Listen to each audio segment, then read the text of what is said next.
regular council meeting for Tuesday, May the 6th, 2025 at 6:30 p.m. to order. Yvonne, would you please give a roll call? Yes, sir. Mayor Gray Leonard. Here. Vice Mayor Robert Greenland. Here. Councilman Jimmy Anderson. Here. Councilwoman Lenny Richardson. Here. Councilwoman Brandy Peterson. Here. Town Attorney Scott Simpson. Here. Town Planner Mark Crett. Here.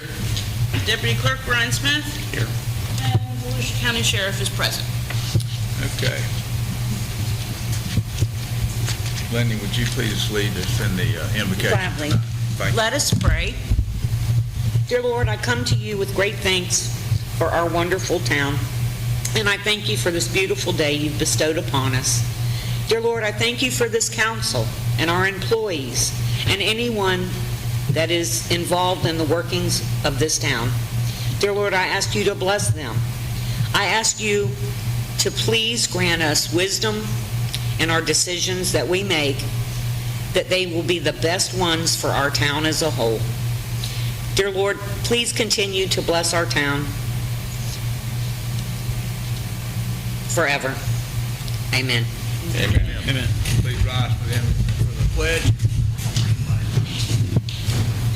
I pledge allegiance to the flag of the United States of America and to the republic for which it stands, one nation, under God, indivisible, with liberty and justice for all.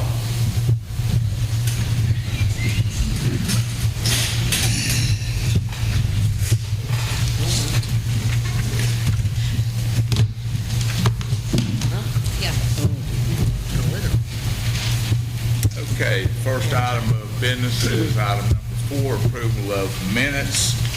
Has everyone had a chance? We'll do both of these together. Has everybody had a chance to read over our regular meeting minutes from April 15th, 2025, as well as our workshop minutes from May 1, 2025? Yes. Does anybody have anything they'd like to add or delete? Being no additions or deletions, I would ask for a motion. Move to approve the regular meeting minutes from April 15th, 2025, and the workshop minutes from May 1st, 2025. Motion on the floor by Councilwoman Lenny Richardson to approve the regular meeting minutes from April 15th, 2025, as well as the workshop minutes from May 1, 2025. Is there a second?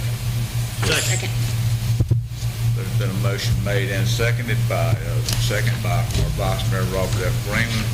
All those in favor of approving these minutes, say aye. Aye. All opposed? Motion carried.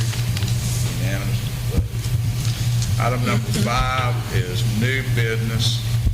And the first item up is number A. It's something to do with a water dispute at 985 and 995 East Washington Avenue. And this is Lewis Sexton Jr. and Mike Braddock. Before we delve off into this, I want to get some guidance from my attorney. This gentleman, Lewis Sexton, who I do not personally know, never met him before this evening, came by my home earlier and said he was not going to be in attendance at the meeting.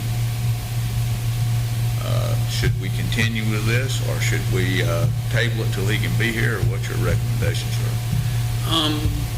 He's the one that's bringing this issue forward, so I think he needs to be here to explain what the issue is, so this commission can take action. Okay. Unless staff thinks there's some reason this needs to be addressed. I think it's on here because he asked for it to be on here, and if he's not here, then we should, table it till he's here, or if he can schedule a time that he knows he's going to be here, we can put it on there. I mean, when you table something, it keeps showing up on the agenda over and over and over, and it'd almost be rather to say, look, if you're going to show up at a meeting, we'll put it on here, and just let him come in and make that request again, and then we can address it. Hopefully he'll show up. Is Mr. Sexton the one that had this put on the agenda? I'm not for sure, Ryan. I advised him to put it on the agenda because he comes in every few months and gets belligerent with staff here. And we've repeatedly tried to explain to him that there's nothing we can do for him that, number one, it's probably a civil matter. But number Probably two, a what? a civil matter. Oh, civil matter. Yeah, it's an argument between neighbors, you know. He But- thinks we're stealing his but water, he- Bobby, he that's all it thinks- is. Yeah, he thinks that they're tapped into his water, and he's coming in here and he wants to inject dye into the line to prove that it's going to their pool, et cetera, et cetera. This has been going on for But years. he does not want to come to council. But I told him that was the only way he was going to get an answer, because it's unincorporated. It's confusing because the right-of-way out there does not belong to us, but the water does, because he's in unincorporated East Washington. So it was just something we would have to hash out at council and determine what we could do, if anything. Our suggestion was get a permit from the county, directional bore under East Washington, because the main is on the other side of the road. Try to put just his own dedicated meter in, and then he'd be responsible for getting his service line from the meter 700 feet back to his house, Down Phelps. down Phelps Lane. I got So you. we'd either have to get permission from the county if that's a county-maintained road, or he would have to get an easement from Yvonne and Mike or something, but I can't think of any other way to resolve it, because right now his line runs through their property to his house. So his argument was, well, I can't hire someone to dig it up because it's not my property. My only suggestion was that we need to move it off their property. But again, that's something that he would have to discuss with you guys. Do we know if there's any legal easement coming off of that part of Washington Avenue to his property? I don't know. I mean, he obviously drives back to his property somehow. Did he Well, enter it off he of drives down Lane? Phelps Lane, but I don't know. Phelps Lane is not maintained by us. No, So, but I just don't know if there's some kind It of... ain't maintained by none, It's not maintained by anybody. I don't think. except the people that lives on it. It's just a road that the property owner is using. It's called Phelps Lane. Yes, Michael? The Phelps Lane is a platted road. So in other words, it's not maintained, it's just dirt road, but it is a platted road, so, and of course, we have an easement, probably 60 feet wide from the center of it. I know it comes over to where my fence, I have my fence set back. The water line was run in there from the prior owner, Ken, that used to live behind me back there. When he bought the mobile home, this is on that, he was required to have water service to it. And of course, they just took the shortest route, which was cut across, which I didn't care. It was running across there. Before he had that, I actually had run off of my water line, water to Ken back there, because his well had gone out. And he was using my city water and giving me $20 a month or something, just to be nice to the guy. Well, when the other person had bought this thing, of course, at that point in time, I saw that line off and cut it off. Yeah. It had nothing to do, there's no hookup or there's no way I can backfeed and steal water, which would, I tried to explain that to him. You don't get in the battle of wits with an unarmed man, so I tried to leave it at that. He's been cited by the county for having a bunch of people living on the property in recreational vehicles. Code is cited him for that. There's 4 to 5 garbage cans every Monday out there on the street, and no family I know that have 4 or 5 garbage cans. So obviously, there's a bunch of people living on the property touting that amount of usage. Because I've got my usage report for the last 3 years, and mine averages 4,000 gallons a month, except for we had water line break 2 different times. Once when we were out of town, and Chris would come and cut it off for us till we could patch it. And then one time I got a $20-something thousand, 20,000 gallon one when we built the swimming pool. Now, the majority of the time, swimming pool, we don't put water in it. We let water out of it from the rain. Of course, we haven't had any rain. I think I probably put 100 gallons in the other day. But one of my solutions was to turn his water off. And then if water still runs in my house, how am I stealing water? Well, hasn't that occurred? Hasn't his service been suspended and you still have water? Frequently. About every 3 months. Pardon? About every 3 months. So, Well, It sounds to me like he doesn't have a leg to stand on. correct. well, Well, I mean, if there's two separate meters, if you cut his meter off, it's not going to affect Michael's. If you cut Michael's meter off, from what I understand, he was claiming that he shouldn't have any water, or vice versa. I guess, Michael, he's saying that you're tapping into him. and I don't know how that would even be possible. I mean, unless I went out there in the middle of the night with PVC glue, cut into his line and attached it to my line, which you can clearly see. Well, if he's claimed that you're tapped into him, if his meter's been turned off before, then Michael wouldn't have water. Wouldn't have water. So it doesn't make any sense to me. But it does sound like it, and I think, I agree with our attorney Scott, it does sound like it's going to end up being some type of a civil thing, and I don't know the answer to that. Well, and like I say, that line is run across my property for the prior owner who was a nice guy. Right. And he just needed to get the shortest route to his house, so it kind of cuts across the corner of my yard. And then it does go up onto the easement alongside of Phelps. And I mean, I don't know how much it would cost to ditch which to put another line in there, or just take where the line is and make that turn alongside Phelps. And the front of my yard is another easement, of course, for Washington, which the water meter, I believe, is in that easement. And I don't know why, I don't know if you could just make an L turn there and run down that easement, Phelps, and have him tie in there. I don't know what the rules are. But I won't be accused of being the. I understand. And plus, stealing water when my wife is the town clerk is about the stupidest damn thing. I mean, so she's gonna lose her job and I'm going to jail for $40. $30 water. And I'll do whatever y'all want. Does anybody, Bobby, do you have a suggestion on, I think it's, since Mr. Sexton is not here, it should be removed from the agenda until a time where he would like to put it back on. and be here? And if he does, at that time, we'll have our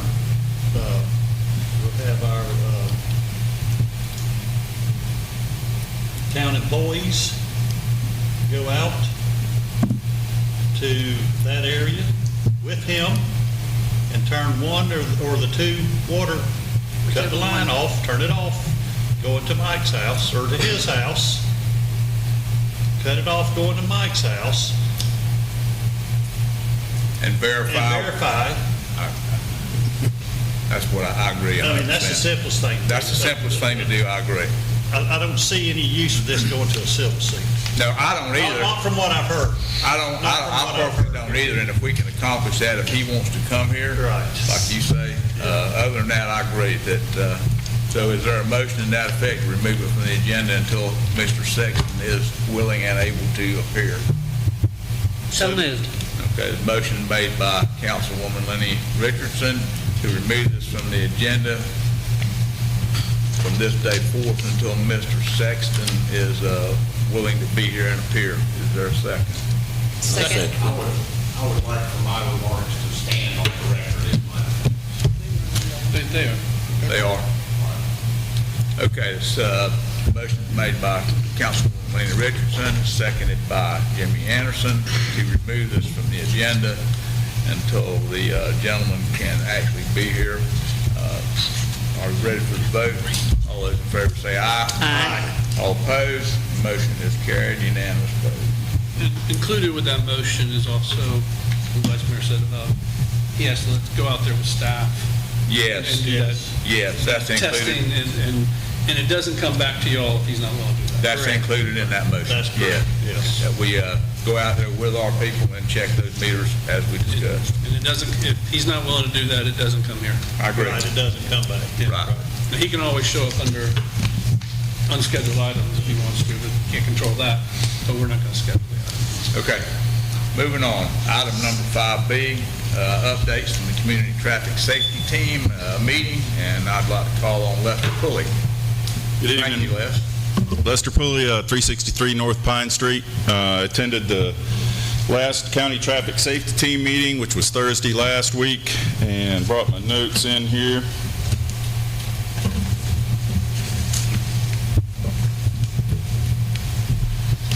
Um, 28 traffic fatalities, that's down 30%, so we're still trending down. One of those was a 2-year-old girl that ran into the road after her dog over in Daytona, so no fatalities, good.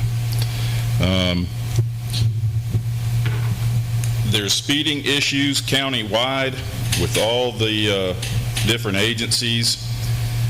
One of the officers said there's 21 million residents and visitors, and there's just not enough personnel to work all the speeding.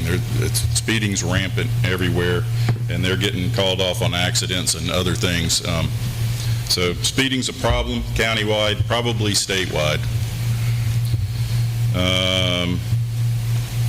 They're working on super speeder legislation with enhanced fines for higher speeds.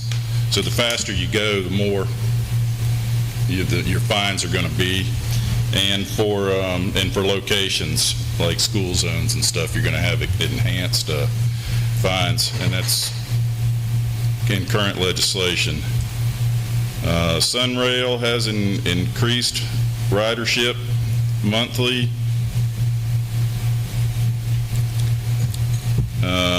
Florida Highway Patrol is focused on enforcement on I-95. There is a surge in traffic around schools. Parents are arriving early, and I've seen this in our schools too, prior to release and causing problems, and I've seen this at both of our schools. I don't know what the solution is, but this is also countywide. Parents are showing up too early before the school releases and causing traffic problems. I brought up the speed cameras in the school zones, and the sheriff's office ultimately has to do the enforcement if they get tickets in these from the cameras, and they say they're not there yet with enforcement. Okay. I talked to the lieutenant and the sergeant that was there, and they said they're just not there yet doing enforcement off of these cameras. They said that Eustis, Osceola County, Marion County have all gone to it, so if you want any further information, you can talk to one of them and see how they did it and how it's working out. But right now, enforcement's What not was where the it needs to be closest for that.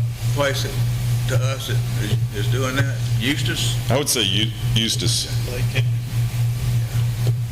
Lake Helen has started it. I don't think it's been implemented yet, Okay. but I think they're going to try to implement that in the fall. Yeah, they brought it up last time, or the meeting before this. They didn't bring up Lake Helen this time.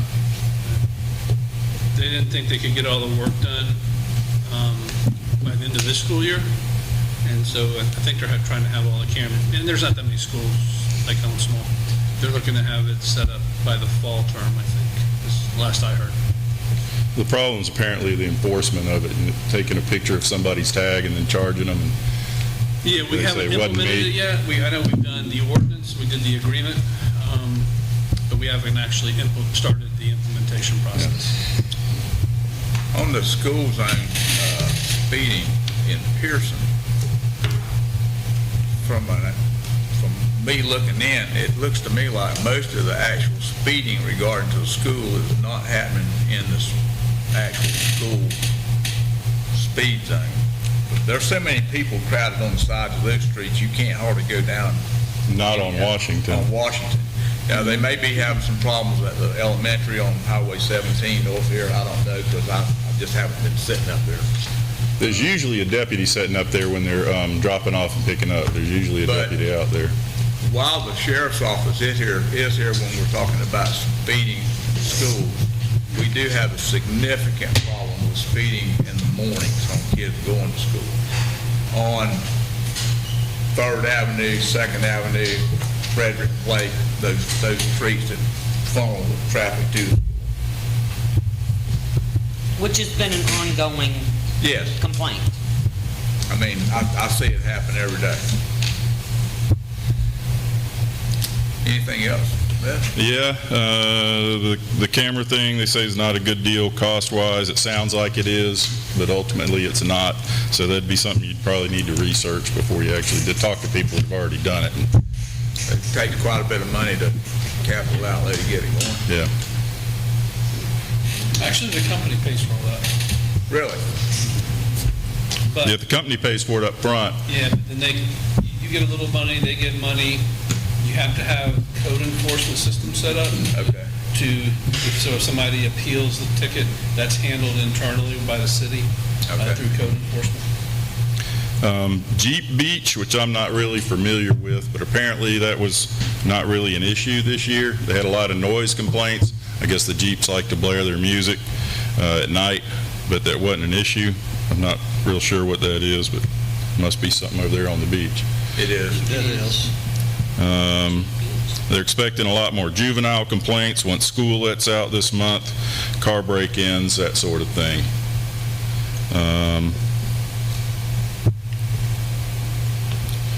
I had complaints from the principal and several others at the elementary school, at the SAC meeting. That's supposed to be a no-walk school. It's considered a hazardous school, but they're not picking up with the buses anymore within 2 miles, so they are having walkers now. And they're complaining about it's a 60-mile-an-hour zone until you get to the school zone, but the school zone's on a curve if you're coming from the north, or coming from the south going north. And I brought that up at the meeting. They were pretty interested in it. If you know Kevin Bond, he's a real good guy. He helped me out a lot. He knows a lot of people. He took me down to the bus depot and talked to him, and they're supposed to be doing courtesy transports because this is considered a hazardous area for kids walking to school. There are no crosswalks across 17 that I'm aware of. So they're supposed to be doing courtesy transports for kids that are within the 2 miles, even though they're not offering bus service. And I was told they are handling the drainage problem over here at the middle high school on Washington Street, and was given a name and a number, but that's a little above my pay grade, so I did not follow up on that. But I can give you the name and the number of the contact over there. And I was just made aware that there's a school zone sign right out here somewhere on 17. So I'll bring that up at the next in the next meeting, see if they can get that taken down. Anything else you want me to bring up at the next meeting? Does anybody have? They're mostly focused on school zones, crosswalks, crossing guards, that sort of thing. Why do we not have crossing guards up here?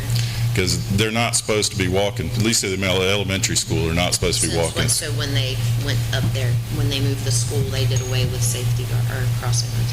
Yeah, they're not supposed to be walking there, but then the schools quit picking up if they're less than 2 miles.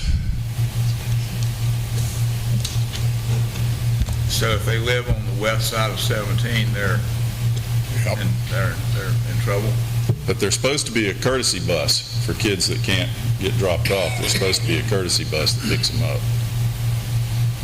So When do we think, is that actually happening, or they're supposed to call me back. Okay. Like I said, Kevin took me over there to the bus depot. We talked to him. He knows all those people. He knows what's going on.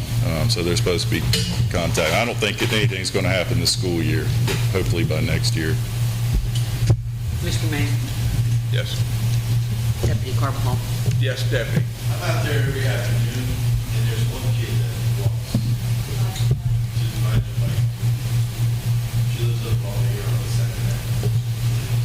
But, yeah, she'll cross down here near Second and around here. She goes down the east side of the highway on the Yeah, she sidewalk? goes straight down the east side right about here where Second Avenue, and she crosses. Just literally. Okay.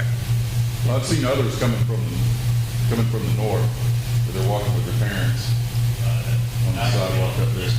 Yeah, that was, they don't cross, that's the small item. Okay, I'm coming from this way, so I don't know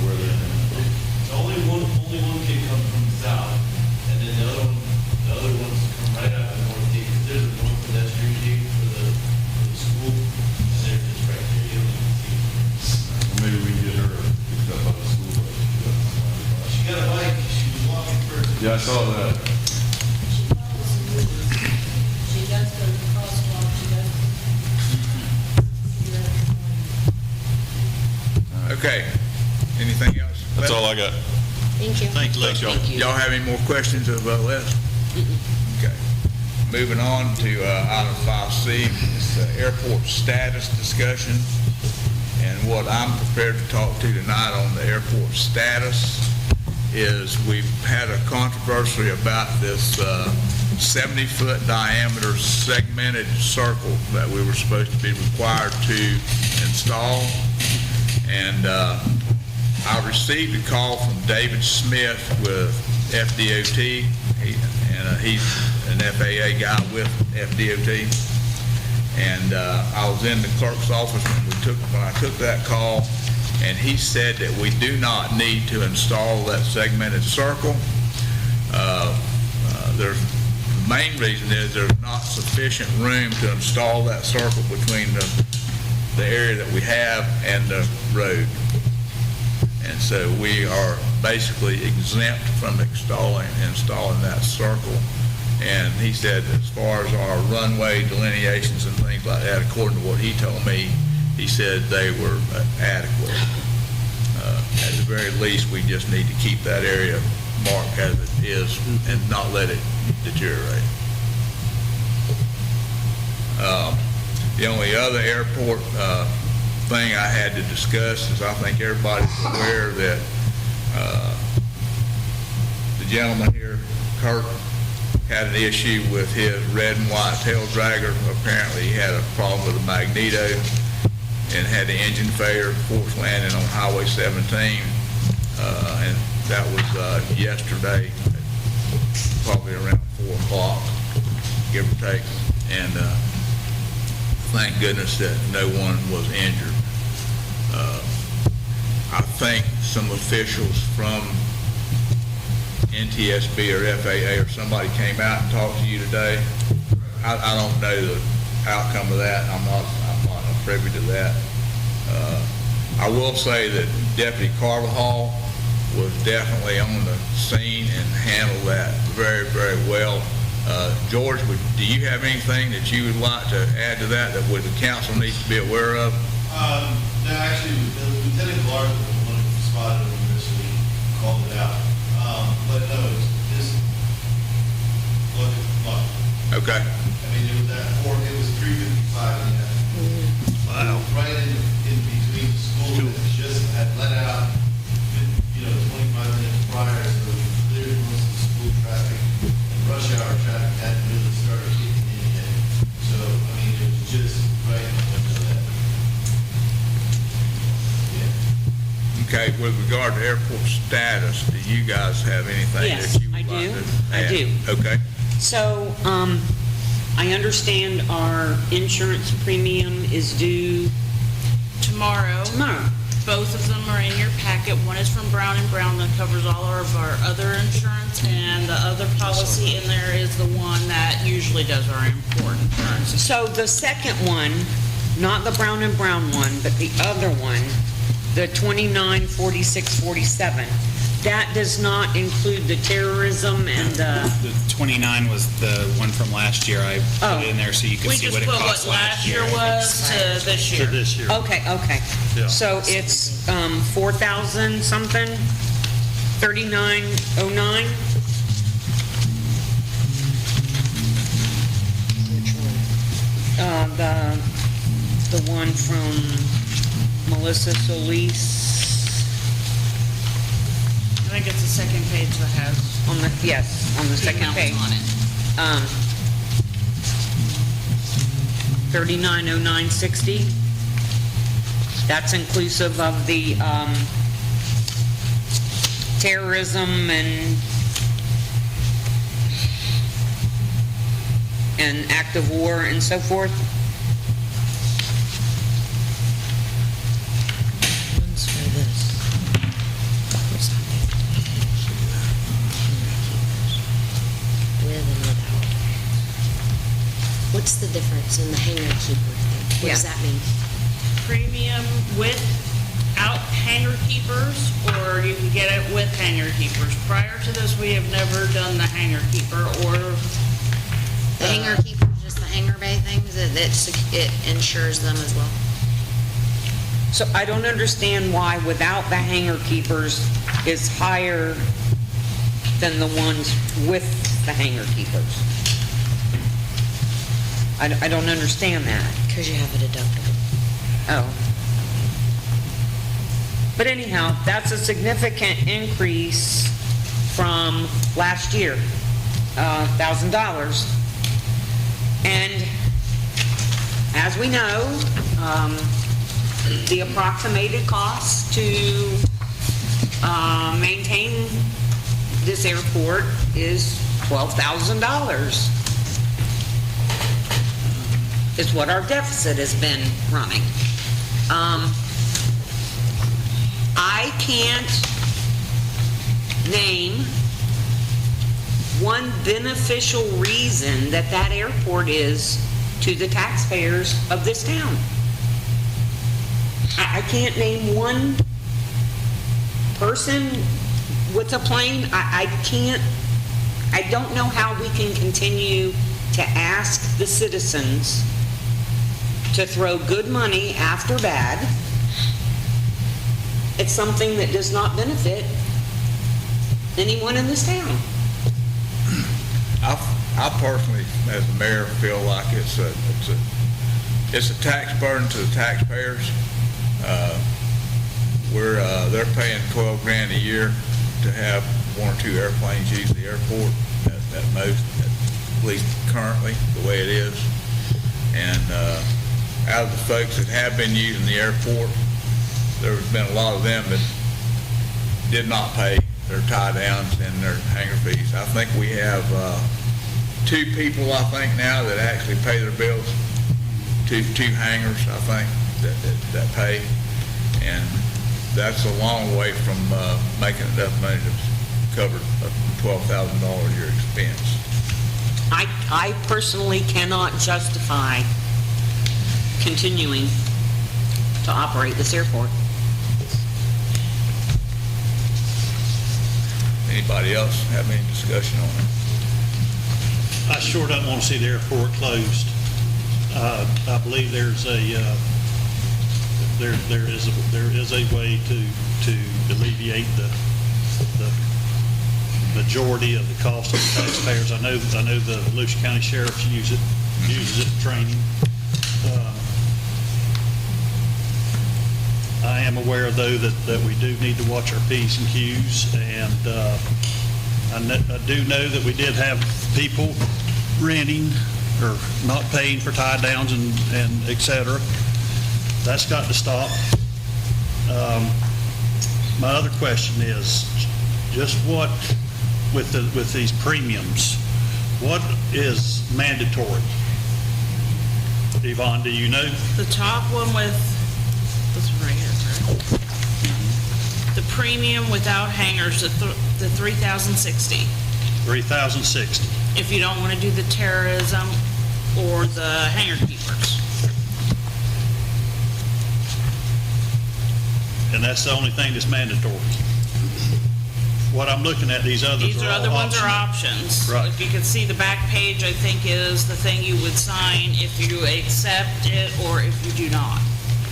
So in other words, we're only really looking at a $400 increase. Correct.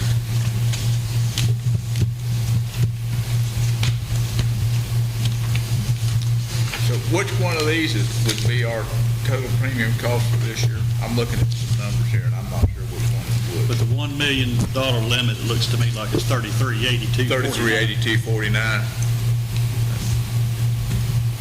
That's kind of what I thought, but.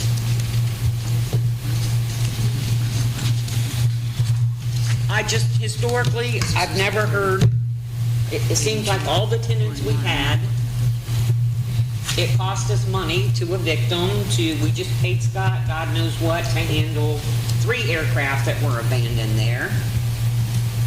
I historically cannot say that airport has carried its own weight. And I just be damned if I can support continuing. I don't think the airport has carried its own weight in the past, but I want to ask the council this. do you think that maybe we ought to be a little bit flexible and see if we can continue for 12 months to see if we can make it pay for itself? Come Well, up with just some a few options years to ago- make it pay for itself. Yeah, I thought that's the whole purpose we gave Olin the management position to do this, and he was gonna And he revamp promised he was this gonna, airport, yes. and it went, nothing's happened. And Owen resigned. right. And In October. we're left with the airport as it is now. And I think I'm the chairman of the airport, and I think Lenny's vice chair. And I'm gonna be honest with you, I don't know a whole lot about running an airport. There's people that I can speak out to and do things about filing notams and things of this nature. But I'm not an qualified airport manager. All I know is $12,000 would be a new vehicle payment. It would be something to benefit this town. Yes, ma'am. Because that's one, 2 things. 2 points. One, if people aren't paying their bills. Would you mind coming up, please, so we can hear you? Okay, I ain't talking anymore after this. You gotta say your name and your I address. did, Denise Colfax, 150 West 3rd. 2 points. One, if people aren't paying their bills, that's not a budget problem, that's an administration problem. We need to be sending bills, we need to be sending late fees, we need to be getting it We paid. do. We've done that. Don't let it, go. We've done that. We just evicted them because they didn't pay. How many months? 6. About 6. Okay, it months. shouldn't have gone through that. If I don't pay my water bills, how long does it take for you to turn it off? Yeah, but we, This is airport, It's not not water bills. No, not 90 days. Marcy? Anyways, Thank you. 90 days. okay, so that's not 6 months. It needs to be paid, that's an administration problem. And I feel like I've always been proud that Pierson has its own airport. That airport was opened in 1946. Are you going to be the council that shuts it down? Yes. Yeah. I've always, We'll be the council when an airplane lands in the ball field that gets responsible of why we never did anything. The day of the opening ceremony, that was uncalled for. I don't know what the plane was. It was a yellow one. It was obnoxious. And if your grandkid had been on that field and you couldn't have heard nothing there, you couldn't hear nothing. You couldn't hear them pray, you couldn't hear nothing. Kept circling, go down, kept circling. But all these people keep coming to council. They're making money off of our airport and off of your tax dollars. I'm okay with that. Oh, Because okay. I can say But that Pierson may not have, that 12 grand could be put into that playground that everybody's complained about all over Facebook. A whole Not even other going there. problem, right, that's a totally different problem. That but it's money, it's budgeting. It is We money, only have but this I've much. always been proud to say, we may not, because usually we didn't even have one stop sign, but we had an airport. We could always say, we are a small podunk little town, but we've got an airport. That's my opinion. I am a taxpayer. You're right. And I like the fact that we have an airport. I like the fact that our little strip, our little town is used for the sheriff's office, for practice runs. I was under the impression too, for years, Emery Riddle uses it too for touch and goes. I love to see the little glider rides. And Maybe you know, people aren't using it because we've been we're not sued. open to it. For those touch and goes. A woman about, I don't know, 8 years ago was practicing her touch and goes. She had made 3 or 4 landings. On her last descent, she flipped it over and sued the town and won. Did it go to trial or did we just appease it? It's- Like pay out versus going to trial? It did not go to trial. But, you know, when the insurance company dictates whether these things occur or not.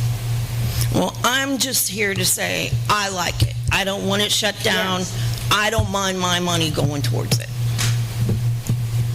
Thank you. I have something I'd like to say.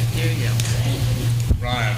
Just so everybody in the audience is aware, there is a legal process that has to occur to evict someone from a building, an airport, whatever. So when I say this person is 6 months behind, at 3 months behind, we had to get with an attorney, we have to send a notice, Then you have to post notices on the plane. They have to remain on the plane for 30 days. You have to send a certified letter to the owner. So the clock is still ticking the entire time you're waiting on that. So in other words, 4 months, 5 months, 6 months, he's still accruing rent. He's also still accruing late fees and that kind of thing. But it is a mischaracterization to say that is an administrative problem, because when I started working here, no one had kept track of the airport for years. People were parked up there, they were paying nothing for tie downs. We didn't have any records as to who was tying stuff down up there, who had hangars. And since I've been here, they get invoiced monthly, or they get invoiced biannually or annually. And only one tenant has become a problem for us, and he's being dealt with. In fact, we have an item tonight on the agenda where we're going to auction his planes because they've been abandoned here for 6-7 months. But I want people to understand that if you don't see something happening in front of your face, it doesn't mean that things are not happening behind the scenes. Because there's a lot of legal stuff and hurdles that we have to jump through, and things have to go in the paper. So, I would just like people to be aware of that. I would also like the people to be aware of the fact that the planes that Ron's talking about, the town basically owns those planes currently. We had to go through a lot of steps and a lot of hoops to take care of that. It's not as easy as what some people may think that it is. We currently own those planes. They are set to go on auction, and that's how we're going to recoup our money for that. I mean, we just didn't sit back and let the guys get away with it and do nothing. Denise. I'm not saying it's this administration's problem. I don't know what everybody does, but I am an administrator, and I'm telling you, I've heard y'all talk about past few tie-down things for over a year now. This is not something that's just happened. Just like Ryan just said, when he came, nobody was administering the bills. So this has been an ongoing administrative problem. Maybe they've got it fixed now. I'm not saying it's this administration. That is an administration problem. I don't care how you spend it, that's an administration problem. If somebody's not paying their bills, it's administration. Mr. Mayor, Yes, sir. I'd like to state that I do not want to see the airport closed. I would ask the council to approve that we give it 12 more months, and if we can at least come close to breaking even, then we'll address it at that time. Okay, does everybody understand the motion that was made? Is there a second to that motion? I'll second that. All right, there's been a motion made on the floor and seconded to continue with the airport for 12 months to see if we can make the airport pay for itself and be profitable. Are we ready for a vote? Call for the question. Call for the question. All those in favor of that motion to continue with the airport for 12 months, say aye. Aye. Aye. All opposed? Nay. Motion carries 3-2. 12 months.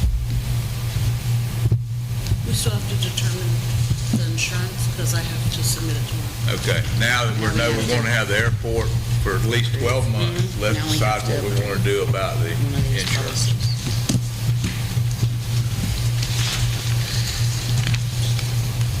I move that we go with the lowest premium that is mandatory for us to have, which I do believe is $3,000. What's the total? Are you- 382.49. State the company, Bobby. With Brown & Brown, 3382.49 for the annual premium. Okay, there's a, yes. The other insurance is less, so that's what I'm trying to clarify. The other one's $3,143.12. Okay, I did. I don't see There's that. two. There's this one, and It's on then the there's second Brown and page, Brown. about halfway down. I don't have that page. I was looking for that. It's right here.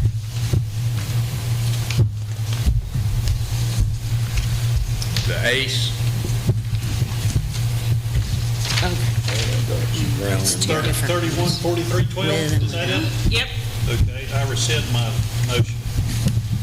And I make a a new motion that we go with, of course, I don't see the Florida Legal Lit. Ace Property and Casualty Insurance Company for annual premium for the airport for $3,143.12. Okay, there's been a motion made on the floor by Vice Mayor Robert F. Greenland to go with the Ace Property and Casualty Insurance Company for our annual premium next year for our airport in the amount of $3,143.12. Is there a second? I'll second that. Seconded by Council Member Jimmy Anderson. All those in favor of Can I going ask with a the... quick question? Yes. I just want to make sure, I'm trying to look at the two premiums, and there's a lot of details in here, so I see that $3,143.12 with TRA, and when I look at Brown and Brown, they have a premium, but then they say optional TRA coverage $2029.49. So is that the premium, $2029.49, if we have the TRA coverage, or is that in addition to the $33.82? It's in addition to. It's in addition to? Okay, Yeah. all right. I apologize. Go. Okay, so that's, all right. So, there's been a motion made by Vice Mayor Robert F. Greenland to go with the insurance premium of $3,143.12 to the Ace Property and Casualty Insurance Company. That motion was seconded by Councilmember Jimmy Anderson. All those in favor of that insurance premium signify by saying aye. Aye. All opposed? Motion carried to go with the Ace Property and Casualty Insurance Company in the amount of $3,143.12 for the upcoming annual premium for the airport.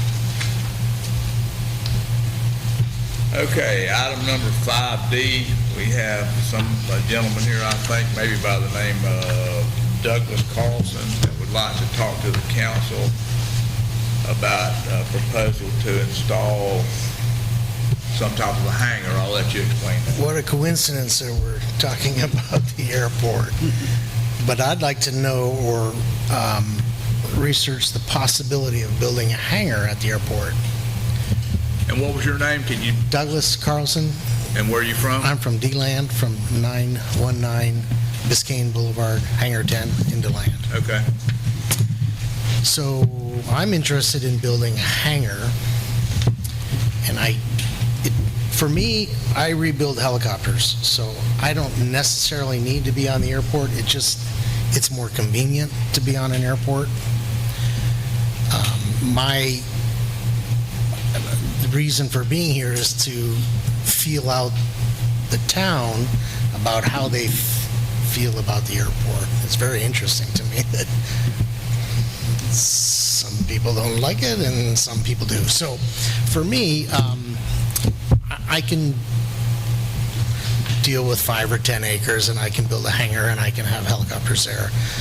But, we're talking about a pretty sizable investment of up to $1 million for a hangar and $20 million worth of helicopters, plus a team to maintain them and rebuild them.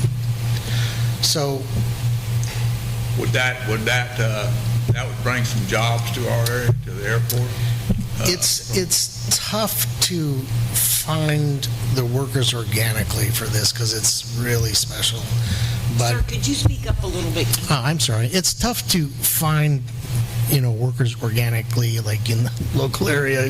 Usually we have to import them, so, but very specialized. But these machines are very complicated, and it's worthwhile doing it. So I'd like to come to Pierson. I plan on doing it. I don't know whether it's going to be at the airport or off the airport. A lot depends on what happens here today, but Ryan was really helpful on the phone, and he got me on the agenda, and I thank you, Ryan, for that. And so that's why I'm here. So you're wanting to manufacture helicopters? No, we rebuild them. Rebuild? Yeah, we rebuild. We don't make helicopters from start. And did I hear you say something about 5 acres or something? Well, what I need is, the minimum what I need is 5 acres to put the hangar that I need to do this. And that's what I plan on doing. I don't think we have 5 acres there that, I don't know if we do or not. I thought there was some talk about so many thousand square feet, or was that the size of the hangar you were talking about putting up? Well, right now I have over 16,000 square feet into land, but Of hangar? That's about a third of an acre. yeah, we need a pretty big apron though, you know. Yeah, you need an apron.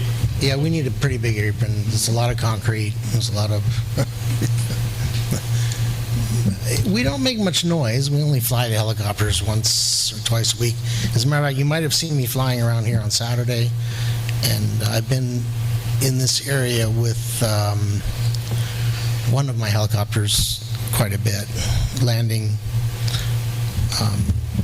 just north of the airport. So I don't know what's available. I don't know what the plan is from the city. That's why I'm here. I'm researching the possibility of doing that here. And if you see a red helicopter, that's probably me in the next coming days. I mean, we have the tie downs on the west side of the airport.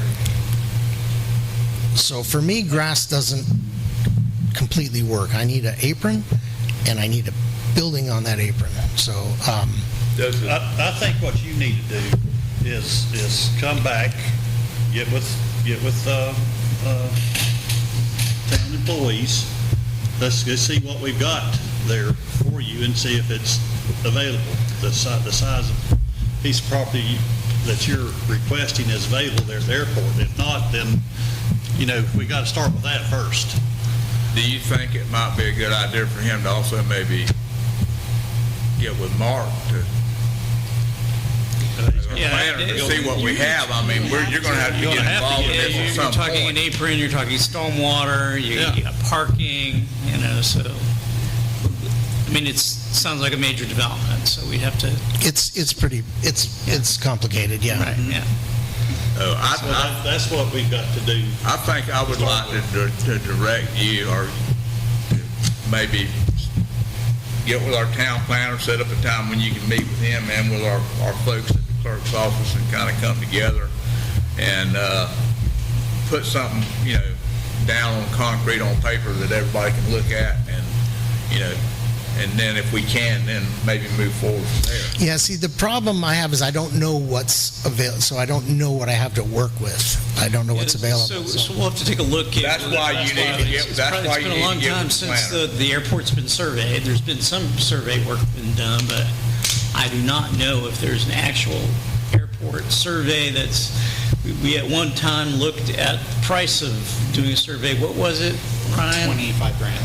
25 grand just to survey airport, so. I know there is some city property that So we could is at least. connected directly to the airport, that maybe that could work out. I So don't know. we could take so we can take the parcel lines, lay them over an aerial, at least get some idea.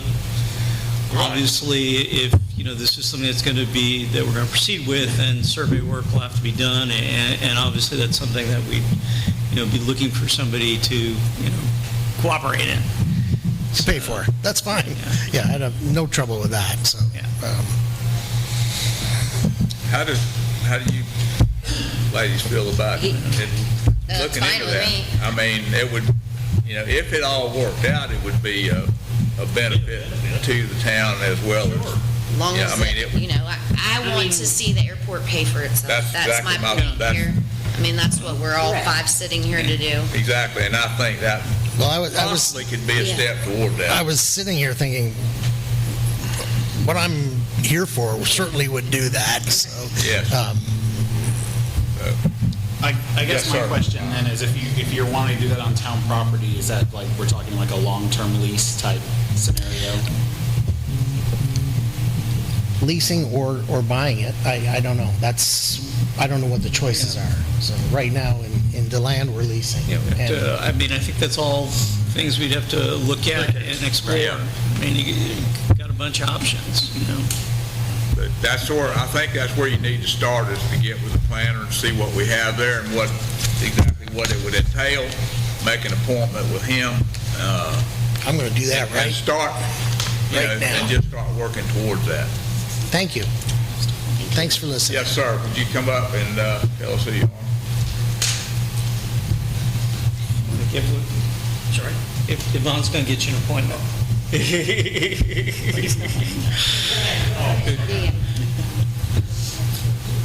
I'm Charles Sorosky from Daytona Beach. I go to Embry-Riddle. What was your name again? Just talking to the mic a little. Okay, Charles Sorosky. Yeah, lift it up to you. There we go. All right, is that better? Okay. That way you don't have to leave. So I'm a student at Embry-Riddle. I'm the president of a club called the Barefoot Flying Club. And what we do is we take Embry-Riddle students, we bring them in, we teach them how to build vintage aircrafts. You teach them how to do what? Build vintage aircrafts. Build what kind of aircraft? Vintage. Vintage, Yes, sir. okay, gotcha. Yeah. Sorry. Yeah. So what we do, we'll bring them in, teach them how to do everything. We don't charge them anything. It's just kind of an after-school activity. Kind of get in more if they're engineering degrees or if they're AMPs or even pilots. They want to learn how to build the aircrafts. They can with us. The reason I am at this meeting is because we are actually interested in maybe either building a smaller hangar at the airport or even maybe acquiring the airport from the county. We too much. We'll maybe fly once or twice a week. We have 3 hangars at Daytona International, and our average cost for those hangars is around $18,000 per year. So if we could move off of the international airport and move to a smaller airport that's only 30 minutes away, which this airport is a very good one for us, we would be very interested in doing that. Seems like we have lots of interest in the airport. I mean, I'm not disagreeing, but for years it has sat there and nothing has, it's done nothing but take money from us. So let me I suggest, don't want you know, anybody to think that I just want to be. all of a sudden people want to throw money at you. Yes, they do. I would suggest that you guys look at issuing an RFP and put an RFP out and see if there's somebody who wants to, you know, manage, you know, run the airport, sell fuel, lease spaces, and just cut you guys a check every month or year. I would have an issue with the fuel because of the relation to our wells. I'm just saying that that's just one way to make revenue, and they certainly could, yes. you know, you could have that as an option, and they could, you know, describe to you how that would happen. You ain't gotta worry about You know, that much. obviously, we have, you know, we have wells, and we're also looking at doing wastewater on the north end, so, you know, all that would have to be worked out. I've spoken with the gentleman here behind me, and we might also be interested in possibly taking over those costs of running the airport and leasing it from Pierson. So if that's something we could maybe talk about next meeting, or I think June 3rd, that meeting, we would be interested Well, in. I think that it probably does need to come to another meeting to talk about that, and then if there's something in writing, a proposal, and then it would have to be worked out with our attorney, the council, the planner, et cetera, to come, Would it be- if the final agreement could be reached. Would it be better for us to have a workshop type I was just for all of, fixing to mention that. Yes. I mean, because, Since this is such a big, I mean, this is something we need to get oh straightened yeah, out. absolutely. I think we would be better off having the workshop and invite anyone who's interested Absolutely. in anything, anyone that's interested in any regards at all to that airport. And we can sit down and we can figure something out. But, yeah, I want to see that airport stay open. And, I mean, if the airport can stay open and we can start making some money on it and doing a little better, breaking even, I think that would be a positive. It would bring some money in to help the revenue out instead of being a cost to the taxpayer, yes. My nephew he's just got his pilot license and trying to get all his commercial hours, so I understand. But I promised him I wouldn't close that airport until he came here and picked me up.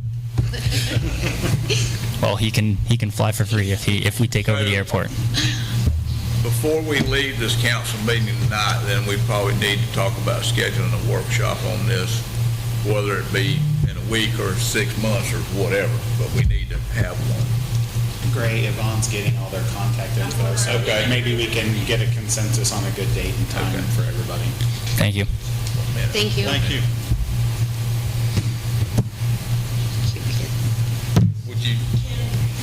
Would you come up, please, Denise? I know. I just want to make a request that the workshop be at least 4:30 or later. That's all. Okay. We'll have to check and see. Yeah, we'll have, I mean, we're gonna have to coordinate with Yeah. everybody else. Everybody that's Yeah. wants us. If possible, that would, yeah.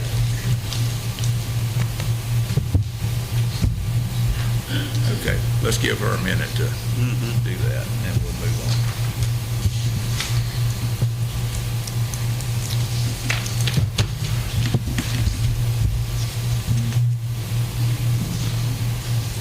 Can you go ahead and continue on this with Ryan while she's doing that? Okay. Let's keep this moving along and move on to 5E. It's a resolution 25-06. D. To declare, D. 25E. Yeah. D.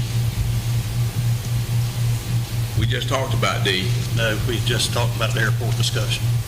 Well, Mr. Carlson came up and talked about D. Oh, okay. Yeah, he was the Okay. gentleman talking to us about the Hanger. hangar for the helicopter. I got you. So I apologize. It got a little confusing. That's probably on me. All right. Moving on to 5E, we're talking about Resolution 2025-06 to declare some surplus equipment, and that's going to be Deputy Clerk Ryan Smith. Let me read it, the title. Yes. Resolution number 2025-06 by title only for first and only reading. A resolution of the Town Council of the Town of Pierson, Florida, declaring certain property listed under the assets of the town as surplus to the needs of the town, describing the manner of disposal, authorizing the town clerk to do all things necessary to carry out the aims of this resolution and providing an effective date. Okay, has everybody heard the resolution as read? I've had a chance to look at it a little bit, as everybody else. And these are just the two we added to the other surplus, Yes, right? we forgot to add the paint striping machine and then the little ride-on part that it attaches to, so this is This just is to just declare adding that that, on. so we can add that on, yeah. So those are being added on to this resolution? No, that's what this is, This because is at the what this previous resolution added resolution, on, they weren't yeah. on there. Oh, okay, all right. So we'd like to have it all done so we can auction that with everything else, so. Okay. All right. Mayor would entertain a motion to approve Resolution 2025-06 as read by our attorney. So moved. Motion is moved by Robert F. Greenland. Is there a second? Second. Seconded by Lenny Richardson.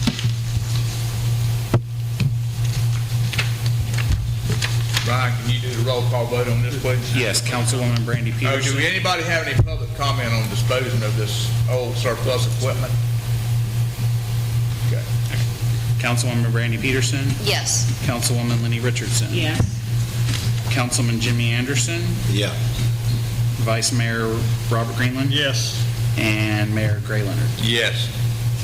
All right, let the record show as a roll call vote, unanimous approval for Resolution 2025-06 as read. Okay. Moving on to item 5F, this ordinance 2025-02. It's proposing an amendment to the ordinance regarding the regulation of alcoholic beverages within the town. This is going to be the first reading, and that's going to be Councilwoman Lenny R. Richardson. Yes, we, And if you want, we'll let Scott Yes. read the title of the ordinance. absolutely. Ordinance number 2025-02 by title only for first reading.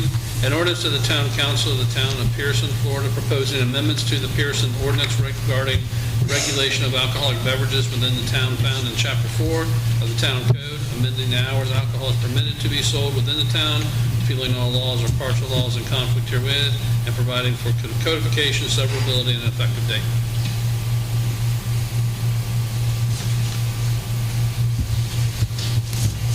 Is there any discussion on this by anybody? No, we had just We had discussed. talked about it Right. earlier. Right. That, Is there any public Nickels and dimes. questions or anything on this ordinance regarding the sale of alcohol? Well, let's explain what it is, in case anyone Yes. wasn't with us All right. before. So, in our current town ordinances, we do not allow alcohol sales within the town limits on Sundays. This would amend that to say that it's for sale from noon until midnight. Yeah. Correct? Yes. Yeah, it's Yeah. just, So this- it'll be available to sale on Sunday, Right, so they would- 12:01 PM to 12 midnight. Right, and part of the, reason we talked about it before is it's not really preventing anyone from getting it. They just drive to Seville or they drive to Barberville and, they give their alcohol revenue to The county. Volusia County, basically. Volusia County. We lose all the sales tax and anything else we make gain from that, so. Does everybody in the audience understand that, or does there, anybody have any more questions on that? Well, they gonna get it. It don't matter whether you drive 5 miles one way or the other. So I agree. we just will get our 5 cents worth of it. Okay, everybody on the council understands the resolution as it was read by our town attorney. Resolution our ordinance 2025-02. Is there a motion? I make a motion to approve ordinance 2025-02 on its first reading. Motion by Vice Mayor Robert F. Greenland to approve the ordinance 2025-02 on its first reading. Is there a second? Second. Seconded by Councilmember Jimmy Anderson. No, Lenny. It was Lenny. It was Lenny. It was Lenny? Oh, I'm sorry. Seconded by, Oh, I didn't hear. okay, I thought he was going to do it. Okay. Seconded by Councilwoman Lenny Richardson. We need to do a roll call vote. Yvonne, would you please do a roll call vote on this? Yes, sir. Councilwoman Brandy Peterson. Yes. Councilwoman Lenny Richardson. Yes. Councilman Jimmy Anderson. Yes. Vice Mayor Robert Greenland. Yes. Mayor Gray Leonard. Yes. Let the record show that ordinance number 2025-02 was unanimously passed by a roll call vote on its first reading on today, the 6th day of May 2025.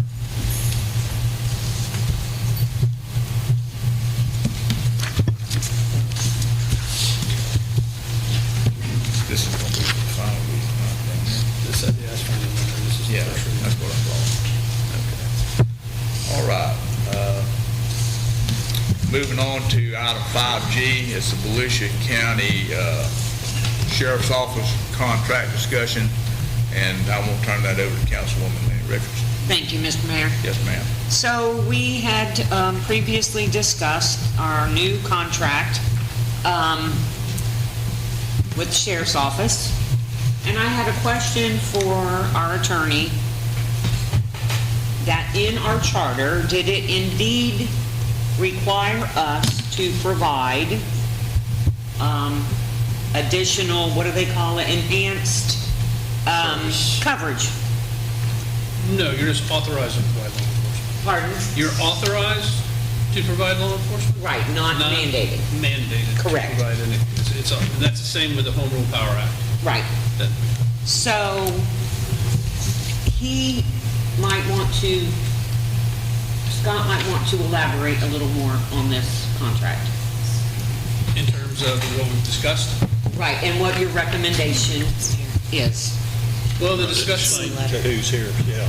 Yes. Explain to the audience Okay, what we decided on.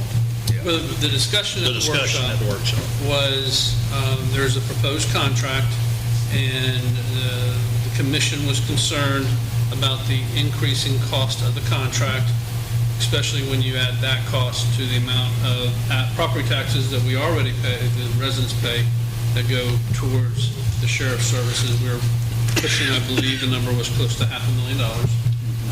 But just the contract itself, I think the $345,000, and that was stated to be about a third of the budget. And so there was discussion about, well, do we have to provide law enforcement services and asked me to look into that, and the answer is no. The sheriff does have jurisdiction over the entire county, but if we don't contract with the sheriff, we don't get the enhanced services, that are provided for in our contract. We would get the same level of service presumably that unincorporated areas get, which would be at the discretion of the sheriff and how they allocate their resources. The contract provides for a 180-day termination provision. And so the direction was to put together a letter that outlines that we intend to terminate, not renew. Contract is 180 days, puts us about when the new contract will start. And hopefully that during that period of time that we could sit down with the sheriff and see if there's ways that we could reduce the cost of the contract through, changing the level of services we have or other ways to get the cost of the contract down, but at least we get the 180-day clock running by giving the sheriff notice that we can't go forward with the proposed increase. And then that gives us 180 days to sit down for the city, to sit down and talk with the sheriff to see what can be done to lower the price. That was basically the gist of the discussion that we had. Thank you. Because we do have a 3-year contract.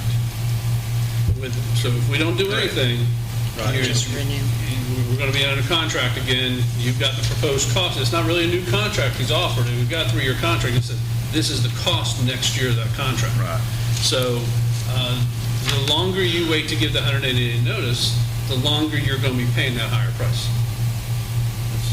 So, And Ryan, didn't you say last year, whatever the amount was, it went up 8%?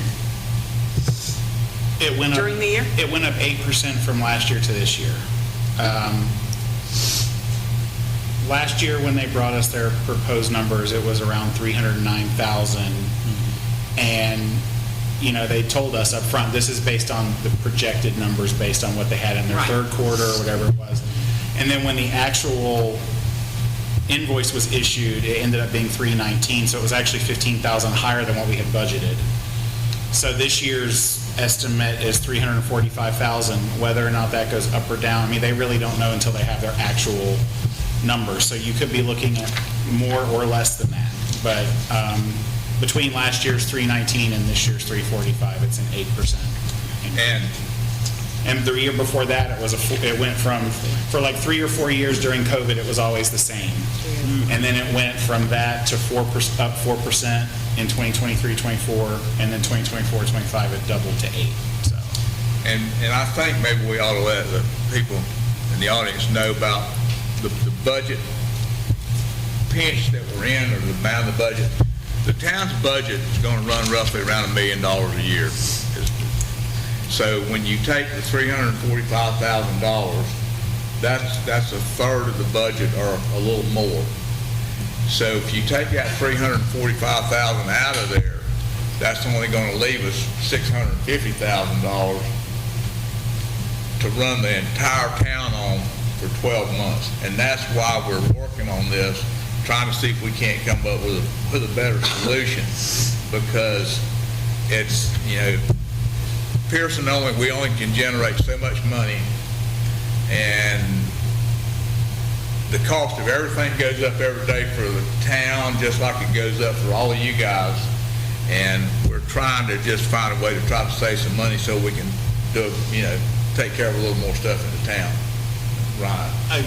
I also want to just let people know, because of our size, I think Pierson is very unique in that when we met with the sheriff's office, he said, well, most people are looking at an 8 to 10% tax base increase because of all the construction, new homes, businesses.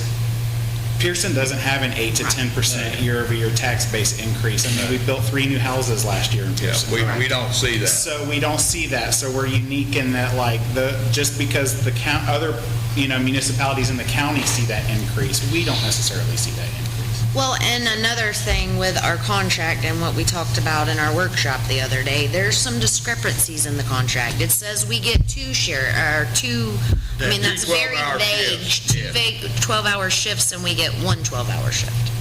So, Yeah, that was also some of the stuff that That's we need one of to the things that we really finalize. discussed is the fact that we feel like, and our attorney feels like, we're paying, and it's specifically said in there, 2 12-hour shifts. And we don't feel like we're getting that for the amount of money that we're paying. So, yes, ma'am. Yes, ma'am. Yes, ma'am. I'm sorry. So we can hear you. Yeah. We need a portable microphone. I'll stand up there. I was going to touch on that too. The contract that we discussed one time before, it did say 2 12-hour shifts, but the deputy that was here explained they were at the same time. Like, we don't have nighttime coverage.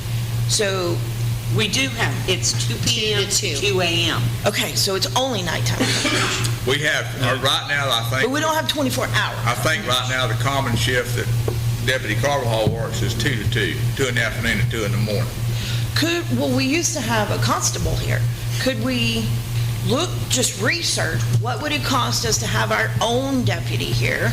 Because I don't want to be without anybody, okay? I don't want to rely on We're just the not without. county. We are tax-paying Volusia County citizens. We already paid for it in our property tax on Understand top that? of But the if town. my house is being burglarized, I don't want to have to wait for them to come from Million Springs On top- or the county line in Seville. On top of what the $345,000 that this contract calls for, we researched the amount of property taxes that just the people in Pierson pay and how much of that property tax goes to the sheriff's office, which is $141,000. So if you add the 141 to the 345, that's getting really close to $500,000 that the taxpayers of Pierson are paying the Volusia County Sheriff's Office. Okay. And For one deputy, and then there's a zone deputy that's all 21 zone. Correct me, Carvalho, correct me? But okay. And that's Seville, Astor, Where's 21 zone? everybody but in the town limits. The State Road 40, on State Road. That's not State town Road limit. 11. 11 That's 21. to the county line, and then 17 to Putnam County, everything. so is it, Everything that's not in the town limits is 21. Right, but that's what I'm saying. If my house is being burglarized or somebody's trying to kill me or something, I don't want to wait for the Volusia County cop to come. well, that's why we We've feel. waited, I've had no response to calls in the city limits before. Then again, that's a problem we need to take care of. It is. That's exactly That's what we're trying to do. why we're trying to do. But to me, it sounds like you're just trying to cut money somewhere. No. But No. it's important things you're cutting. We have to cut our budget We've to got- make all the money be able to fit in there. That's We're what not we trying try to cut do. money, We're we're not telling trying you right to. now, No, we're no. spending over a third of our budget.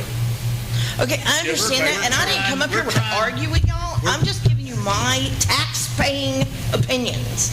Can we not see what it would cost if we had our own deputy here? We Deland already Herrera. did that, and we discussed that in our workshop the other It day. would not be feasible. Correct. It's a lot of money for a car, for all We've got the to laws do this to be able to negotiate with with Volusia the County Sheriff. Volusia County. That's the only reason. Right, and I totally understand that. That's what Yes, we're doing. negotiate, We are going yes. to negotiate to see if we can get a better contract than what we have now.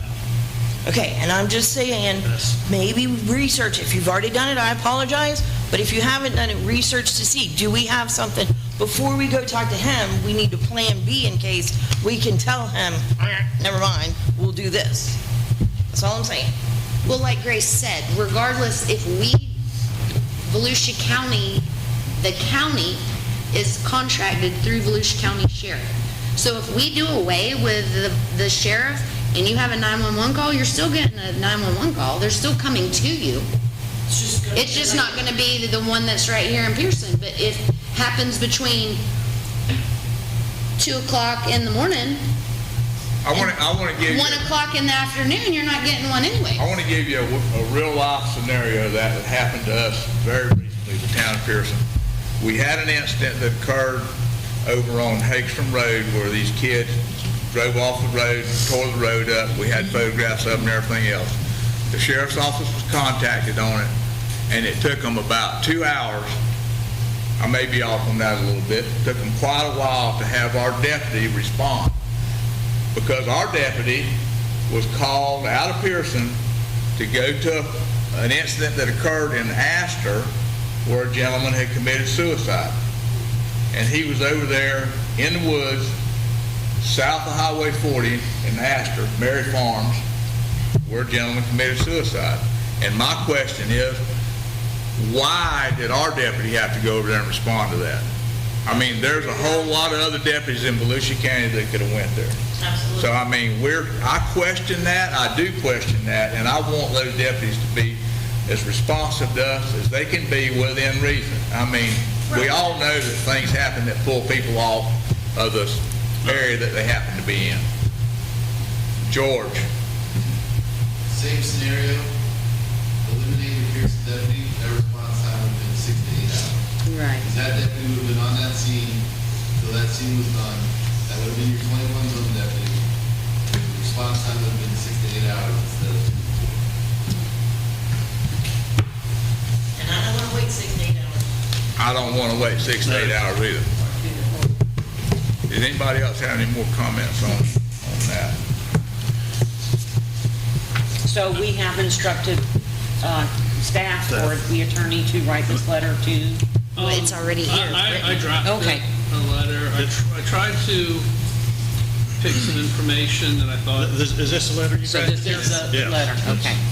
And so I tried to pick some information that I thought tried to separate us from other jurisdictions that contract with the county and the county itself.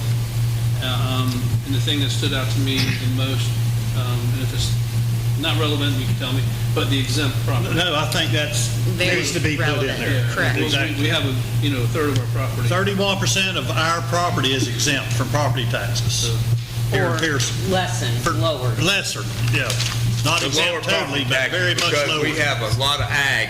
Well, it comes under the total exempt, that's the Yeah. categories in, I don't know. what, Right. How much is actually paid, but it stood out to me that, you look at other jurisdictions and their amounts or percentages are much less of the overall. And so even if our property values go up, if you exempt them, we don't get the benefit of it. So that's what my thought process Yeah, because if was. you compare it to the other ones, we're like double, Yes. the amount that they exempt. I mean, the next highest one is 21.8% or 31.3, but Yeah, I mean, there is 12%, 18%, 15%. yeah, I mean, we're not double on all of them, but we're high, We're high. very high. And I thought that was relevant to kind of show, hey, we're different.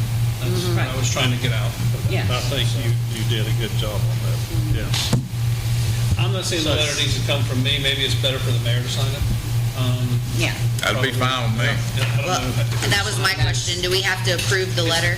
Yeah, Yes, I think, yes. and it's actually just set up for the mayor to sign. Yes, it is. In my view of this starts the clock running and also says, okay, let's sit down and see what we can negotiate here and see if we can come up with something, that both parties can live with, If it's a consensus of the council, then I will sign this as it I indicates. think we need to on- make a motion. Yep. I make a And, motion to okay. approve the letter that Scott put together for Michael Chipwood. There's a motion We don't on have to read the it. floor to approve the letter that was drafted by our attorney, Scott Simpson, to Sheriff Chitwood concerning the cost of the current price from the sheriff's office. Is there a second? Second. Seconded by Councilwoman Lenny R. Richardson. All those in favor of approving this letter and having myself as the mayor sign it and forward it to the sheriff, signify by saying aye. Aye. Aye. So carried. I will take care of this immediately as we get ready to adjourn the meeting. Moving on to item 5F, I have this item I happened to be behind the records room a few days ago with Chris, one of our public works guys.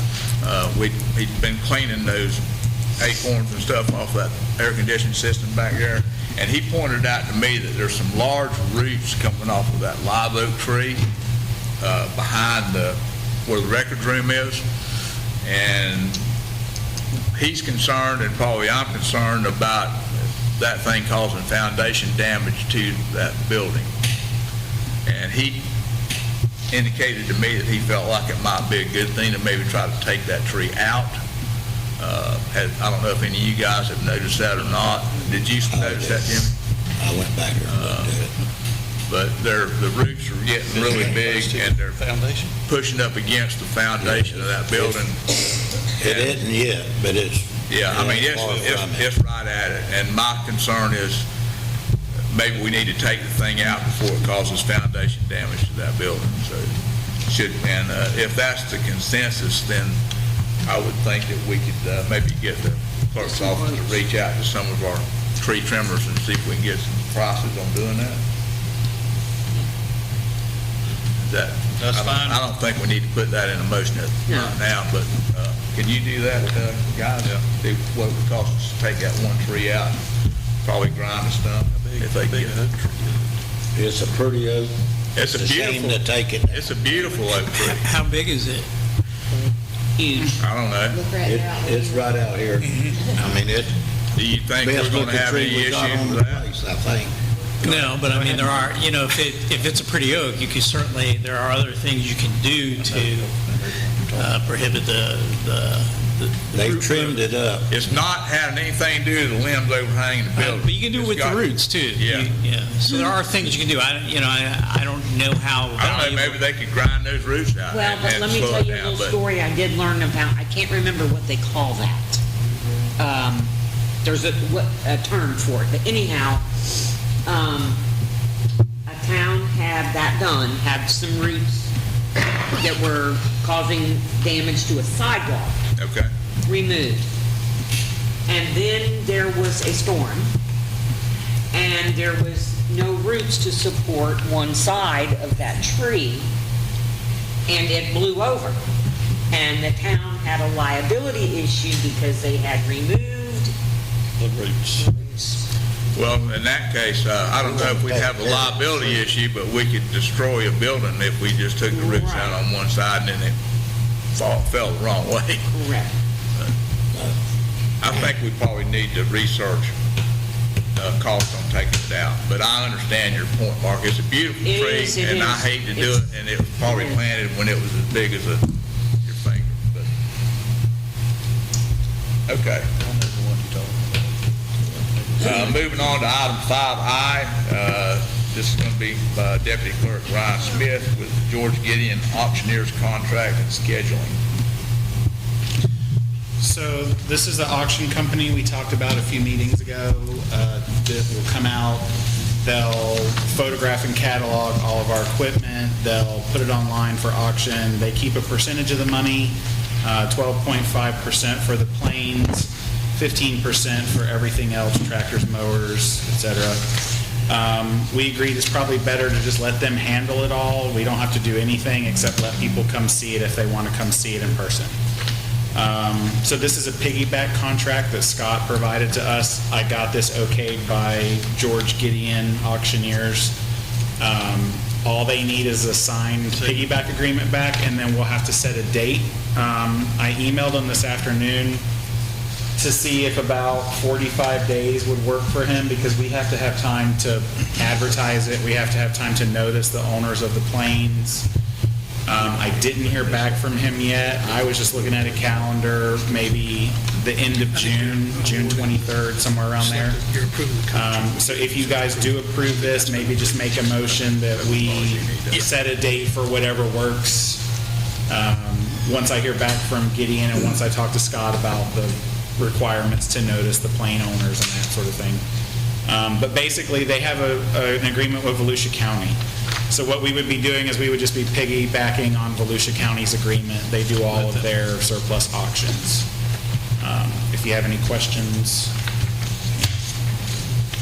guys have any more discussion on that? No, that's, Okay, The motion should be that we waive any bidding requirement and that we approve the piggybacking of the Volusia County contract with Gideon Auctioneers. okay. That would, there's something along, motion somewhere along those lines. Okay, Mayor would entertain a motion regarding, along those lines, with approving this piggyback contract with George Gideon Auctioneering Incorporated. So moved.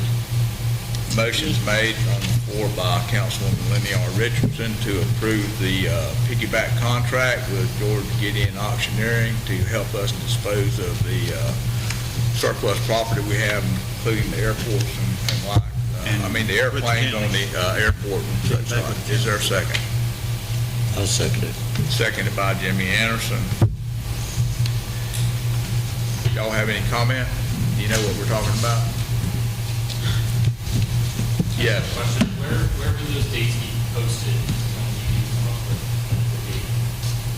We'll put them on our website and our Facebook, and they'll also probably be advertised, Scott, probably have to be in a publication, right? Yeah, we'll do what all the statutory notices that are required, and I don't know those off the top of my head, but whatever those are, and then we'll do the additional notices that Ryan just mentioned. But if Yvonne has your email, we'll send it out to everybody that's interested, because we've had several people reach out, so. And then, second question, will it be reserved for airplanes or is it just free for all? I think, we haven't really discussed that, but I What think was the question? Will there be a if there would be a reserve bid on the planes. of X amount of dollars. That will probably be determined in discussion with the auctioneer. Right. I would think. The auctioneer kind of comes up here and evaluates all that and determines what they recommend, so, but from my understanding, it would just be whatever our starting bid is, and then, it's kind of a free-for-all. But you're still approving it. This just approves the auctioneer. No. And they're basically their contract bid with Volusia County, that's all. Okay, you made the motion to approve this, Lenny, is that correct? Yes. Okay, was there a second? I second. Seconded by Jimmy Anderson. All those in favor of this, please signify by saying aye. Aye. All opposed, so carried to approve this piggyback contract agreement with George Gideon Auctioneering Incorporated to dispose of our surplus property. Moving on to item 5J, speed limit and signs on First Avenue. Councilwoman Lenny Richardson. Thank you, Mr. Mayor. So, it seems like every time I'm up here after school lets out, people are driving, I swear to God, 50 miles an hour, 60 miles an hour right out here. So, I had made a comment that, it'd be nice to have the deputies write some tickets here. Then I happened to notice there's not a damn speed limit sign on that street. Which street? First Avenue? Between the highway and County Road 3, I don't think there's a sign. On West First, there's one on East First. On East, but not West. So, I think we can alleviate that problem, can't we? I think I'd like to see it 25 miles per hour. I mean, it's Yeah. 25 in front of Ace Hardware and all up there. This is a government building. There's several businesses here. I'd like to see us get some signs, at least two, one for each end, Wasn't aware of that. at 25 miles per hour. Not a speed limit sign on No. That's the speed limit out there? Can I just, that's what I was gonna ask, Scott. I was gonna ask how we determine, because on East First, there's 3 signs and they're all 30 miles an hour. If we wanted to change that, is there a study we have to Are we do? talking about changing the speed limit or posting? There is no posted speed limit on West First Avenue between County Road 3 and Highway 17. Well, that's a posting, but is there a speed limit that's set, it's just not posted, or are we trying to set? It is on that side It is of the on road, East but not First, this but way. not on, but there's no Nothing signs on inside. From West. 17 I don't think there's that an way ordinance is, that establishes, but from 17 right there by Town Hall, there isn't. I believe the speed limit is set by the jurisdiction that controls the road, that has jurisdiction over that road. So if that is not a city road, That's the city It road. is It is a city road.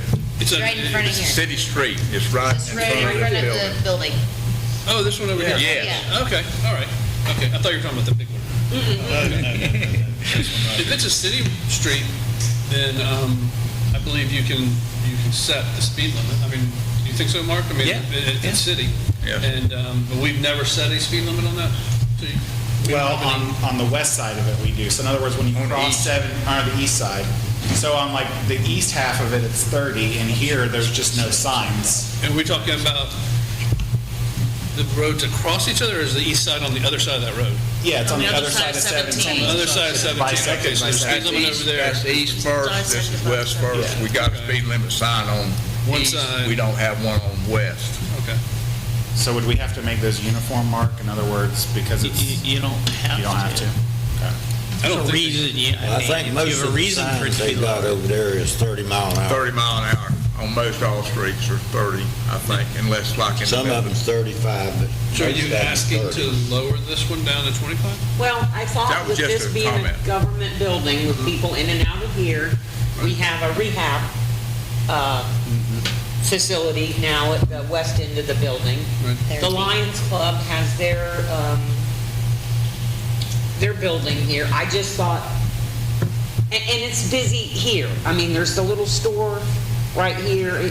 I just thought 25 would be, and that's what the main corridor downtown is 25. And to be honest with you, that street here is not as long as the street on the east side of the road, because before you get to the end of it, you got to almost stop and go over a railroad track.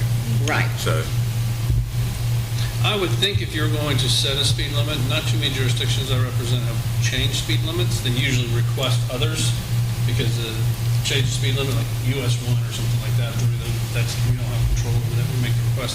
I would think it'd be by resolution, but I can look into it and work with Mark, but I think it would be just a resolution setting the speed limit for, if we haven't adopted a speed limit for that area. But I think a Need a resolution. motion?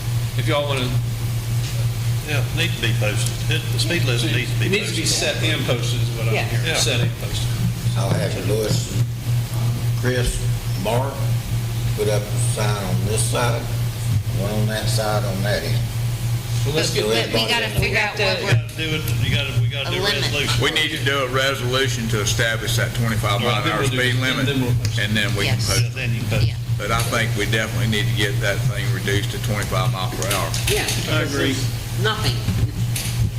So on the next agenda, Okay, on we'll the have a next resolution. agenda, we need to have just a brief resolution so we can get that accomplished. Any more discussion on the speed limit on First Avenue? No, sir. Did you have, you good? Okay, going once, going twice. Going once, going twice. All right. Moving on to item 5K, water rate increase discussion, Deputy Clerk Ryan Smith. Okay, so we've kicked this can around for a while.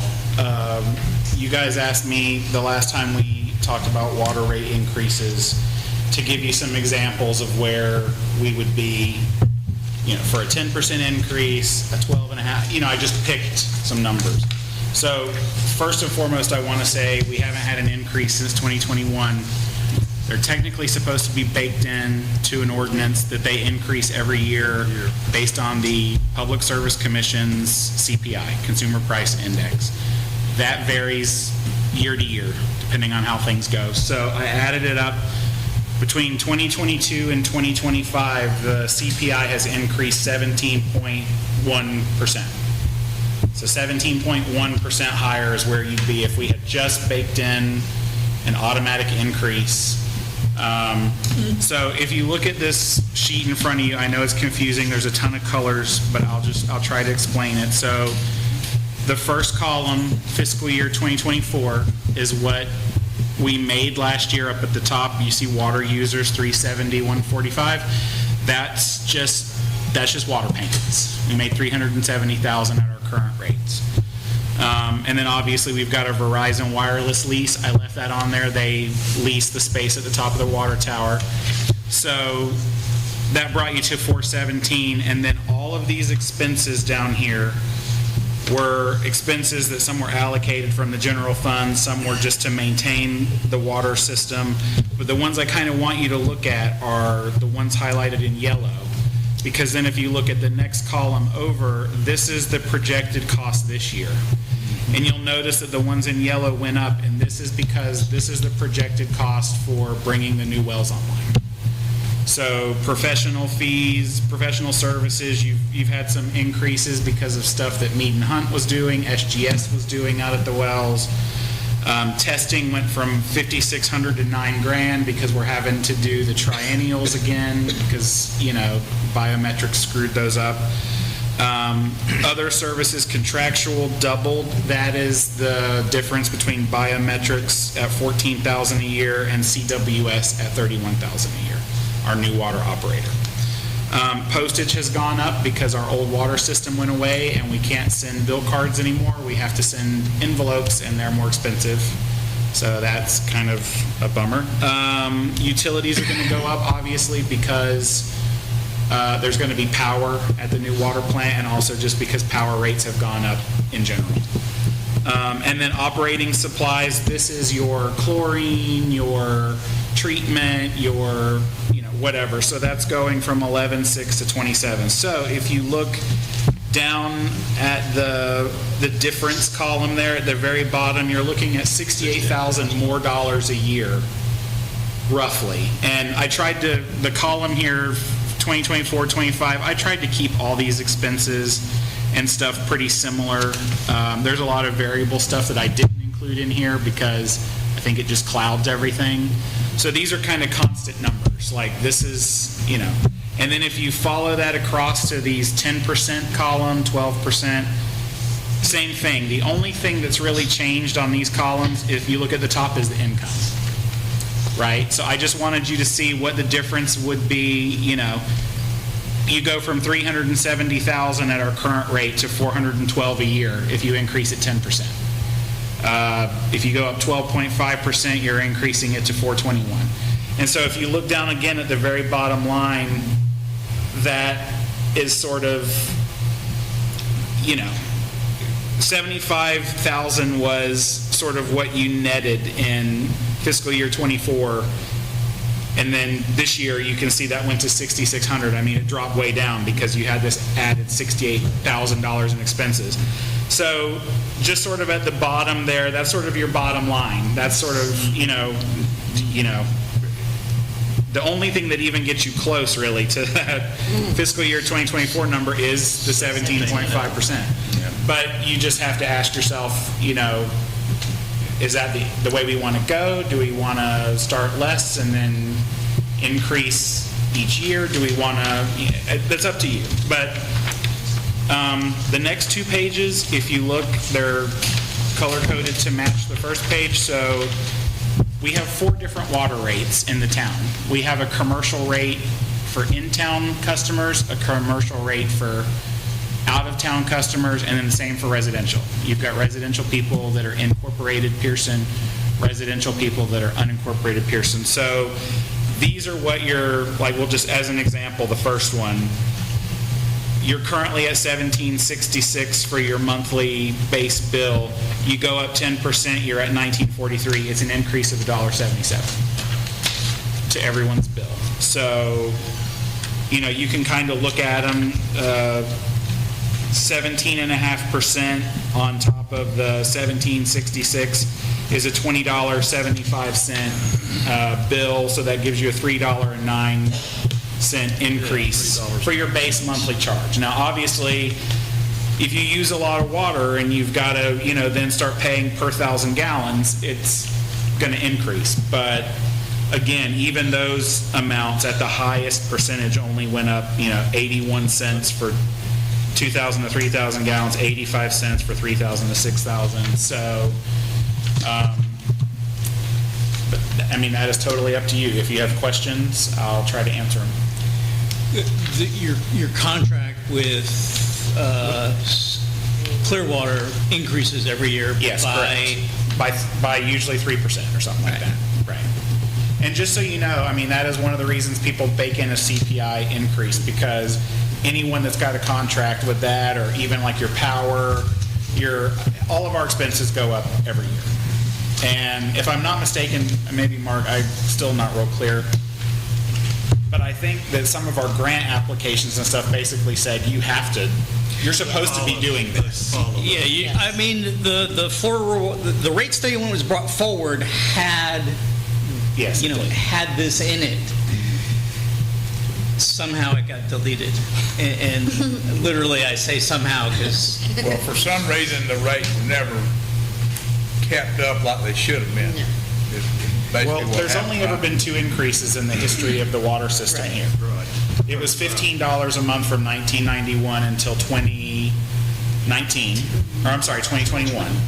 And then in 2021, it went from 15 to 1766. And like Mark said, there was a study done at the time by Florida Rural Water, a rate study. They're the ones that recommended increasing it to 1766 with the understanding that it would then automatically increase by CPI. Now, some years CPI is 3%, it comes out to almost nothing.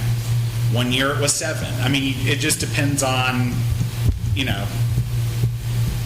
what happened that year, But bottom line is, at this point, if we had followed that ordinance the way we were supposed to, it would have gone up 17.1% to date.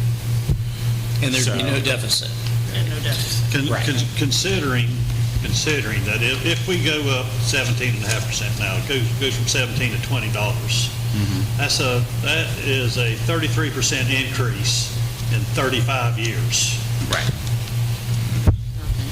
As head of the water department, for us, the Pierson Water Department to stay solvent, we have got to start implementing these increases that are suggested or required by us, especially when our grant writers are requiring us to build in these increases. I agree. And it's just up to us. Do we want to do it now, or do you want to wait till the next fiscal year? But I think it needs to be done now. Yes. I hate to raise water rate, hate to raise anything, but it's got to be done. Well, And it's only $3. Well, eggs have went up higher than $3, and we all still buy eggs. Exactly. And I will just say that I looked into it, and this number gets approved by the Public Service Commission in December, and they publish it usually by the end of the year. So this does not follow fiscal year. The increases, realistically, start in January 1, or you know what I mean? It doesn't follow fiscal year. Their CPI follows a calendar year. The Public Service Commission approves the city's rate increase? No, the Public Service Commission releases their CPI number. They produce an index. Right. Well, I sent to you all, there's a state law that when you're going to increase utilities rates, you have to put a notice of that meeting in the utility bill. So I don't know how frequently you bill. I don't know if you do it monthly or quarterly. We do it monthly. Okay, so one of those bills, you're going to have to put the meeting information. I emailed you the statute that requires that we put that notice in. And you could also, what I've seen that is you can adopt an ordinance at that same meeting, amending the code to say starting, so if you went up, say in July on the rates, and that would be good for the balance of this fiscal year till October 1st. And you could keep them the same for the next fiscal year, but when it rolled around to October 1st of 2026, there would be an automatic COLA increase. And then thereafter, you would have an automatic COLA increase that would automatically apply every year. And you'd put a law in the books that says it has to be done. And I'm just saying, if you increase it 17%, say July 1st, you may not want to do another increase on October 1st. That's why I'm saying you can give it a whole, not implement the COLA. But the commission doesn't come out with that rating till December 31st, correct? They go January 1 to December 31, So right? what we had discussed at the workshop, if you'll remember, is we said, if we raise it now, you really only have a good 6 months before you have to raise it again. So maybe we should raise it and leave it for 18 months and not increase it again until January 2027. Yeah. So, Yeah. so you want to, Well, and I think we need to put it in a motion to go with the 17. Well, I thought we had to put it on a water bill. Well, it's got to be put on a water bill. Scott, But do we have, Can they, can we rate, can we But I make think that we still need to before? go ahead and establish what we're gonna do so we can put it on the water bill, right? That's the Right. motion you're talking about. Yes, that's the motion I'm talking about. And then Exactly. say, let's proceed with the necessary legal notices to have a meeting to increase the water rate by 17 point whatever percent. And then staff can start that process and bring back the necessary once we have an advertised meeting for that, we'll bring back a resolution setting the rate. I assume we do by resolution. Bring back a resolution setting the rate. And if you want, we can also bring back an ordinance that we can actually do first reading. We can tie the second reading of the ordinance to the reading when we would set the rates, so we can advertise both of those in the water bill and also publicly. And just say, just so we make sure we cover all the notice bases. And we say, we're also adopting an ordinance that at this point in time, in the future, we are going to start automatically increasing our utility rates by this particular COLA adjustment. By the cost of living adjustment. You got some questions? Great. You have a question in the audience? Yes, ma'am. Mary J. Hanson, 367 East Washington Avenue. Come on board. I agree with the increase. I think it's well overdue. I don't think you should wait 18 months to do another increase, though. I think you should do the 17.5% and then maybe do a 3 or a 5% in January, and then just kind of, at that point, keep it going, where you get your increases. I mean, like you said, we've had 2 increases in how many years? 35. Yeah, 35 it's years. time.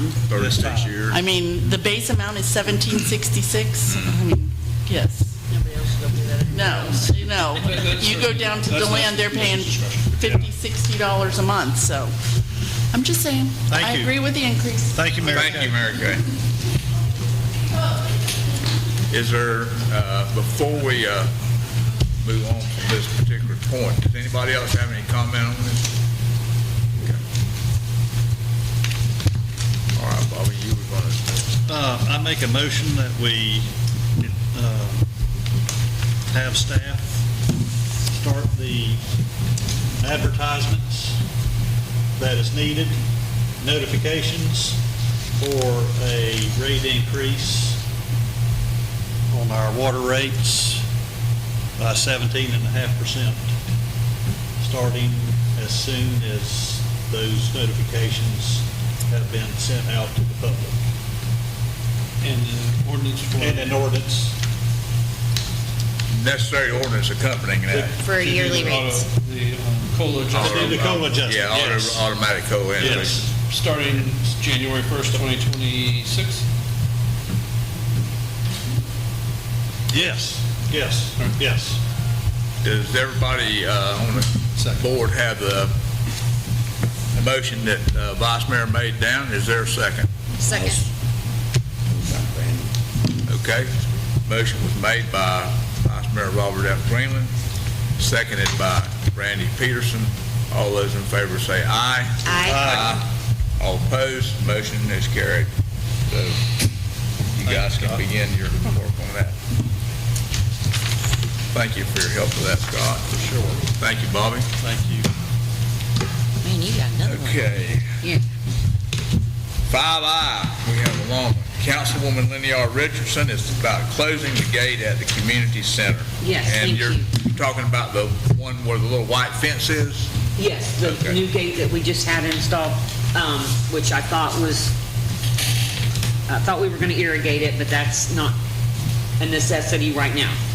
We need to close that gate, have the boys box blade that area out. It is rutted up, looks deplorable, and keep it closed. Hopefully we'll get some rain or whatever. But it's... Make them go in by the bathroom. Yes, they can go in. Yeah, they can go in on the yes. backside. So I'd like to have staff, Public Works close that gate tomorrow. Okay. Thank you. Can you handle that, Jimmy? Take care of it. All right. Did we know if there was ever any grass seed thrown out there? No, there were. I think Could we we talked maybe about pick up it. a bag of Bahia seed and throw it out there at the same time they're kind of doing that? If it starts raining, we could do that, but. Yeah, I mean, Until we get some rain, we'll just be wasting grass we seed. probably need to think about doing that if we ever, Yeah. Yes. all right. Moving on, item number 5M, removing damaged playground equipment at Chipper Jones Park, Deputy Clerk Ryan Smith. So we had some residents over the last few months question about some of the playground equipment up at Chipper Jones Park. You know, there's some exposed edges on some metal decking up there that's rusted. It, you know, could be dangerous. There's some things that are, I mean, some of that equipment up there is over 20 years old. So, as you all know, I applied for a FERDAP grant, but we won't hear results from that until probably June, July, something like that. And then the plan was to try to take that FERDAP money, if we got it, and use matching funds to get an ECHO grant from Volusia County to sort of double our money. Because playground equipment, just for the record, I heard some of the stuff that got written on Facebook. Playground equipment is $40,000 for a small piece of jungle gym or something, to Gray looked at one that was $180,000. You know, they're not, you know, some people suggested, hey, you know, use the vendor market money. Okay, well, vendor market money, that was $3,300 last year, so at that rate, it would take us, you know, 90 years to pay off a piece of And we have used that money for the 4th of July, correct? Correct. Correct. The vendor market money does go to But even then, offset. it'd take you 10 years of that to pay off one piece of equipment. So, you know, it's not that the town doesn't want to put new equipment out there, it's just that when you already have a tight budget, how do you justify spending $500,000 on a new playground? Because when you start talking about a new playground, you're talking about ADA compliance, you know, the mulch or the rubberized flooring or whatever you use has to be 6 foot from the edge of the equipment. I mean, there's a lot, again, like we talked about before, there's so much that goes into this stuff that people don't understand, and it's not that we're not trying. So anyway, Gray and I talked a little bit about maybe can you refurbish some of that stuff. I called and talked to a playground company in Orlando today. I sent him pictures.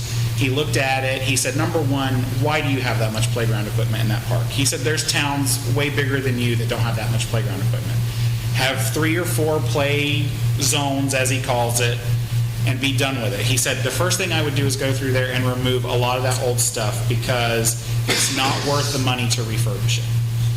Like decking, for instance. Okay, you've got rusted decking. He said, so you can contact the original manufacturer of that. He knew exactly who the manufacturer was just by looking at it.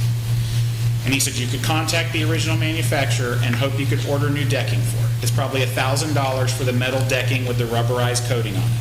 Then they're going to ship it to you. The freight's probably the same price as the deck.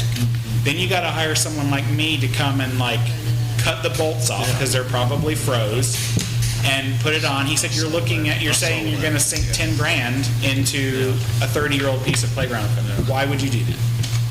So he is going to come meet me on Wednesday, and we're going to walk through because they are certified playground inspectors. He's going to tell me what absolutely needs to come out and what you might still have some life left in, but he said most of that stuff up there, he would not recommend throwing money at refurbing. So if that's the case, and there's dangerous stuff up there, even though it probably will not make parents very happy, you're probably just going to have to remove it and just not have anything to play on because it's probably better than them getting hurt on dilapidated equipment, you know. But I just wanted to give you an update because that was a big topic of discussion last week after it was on Facebook, and I agree, if it's dangerous, it needs to come out. We don't want anyone's kids to get hurt.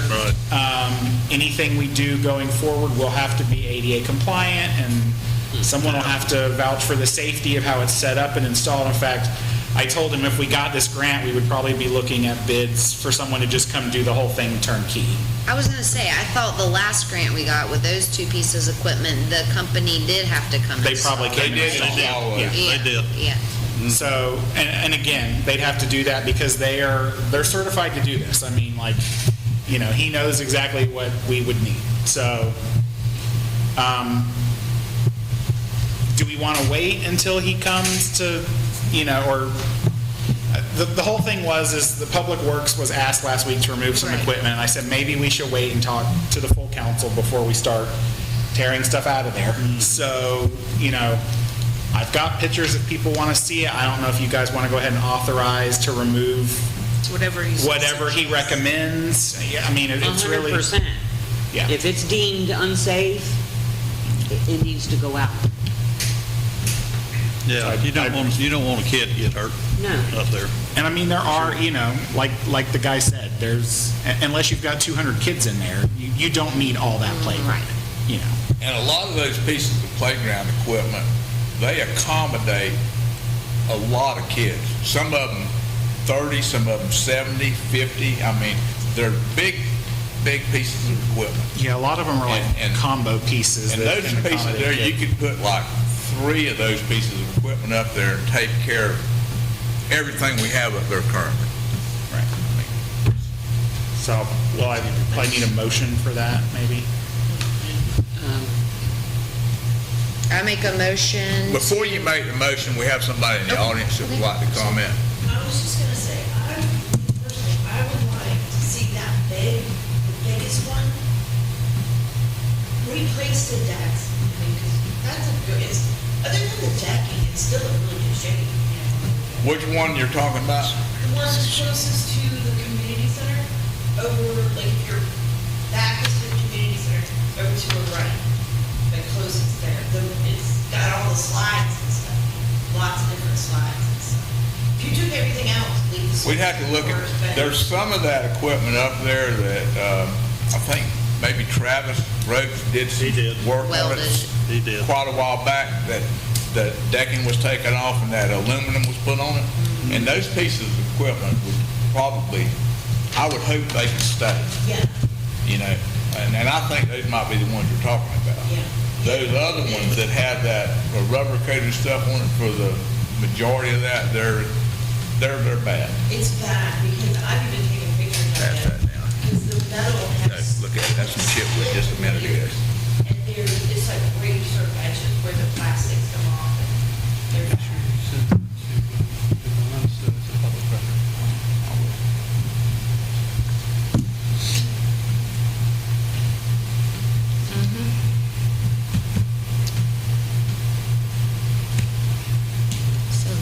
So like that one would be ADA?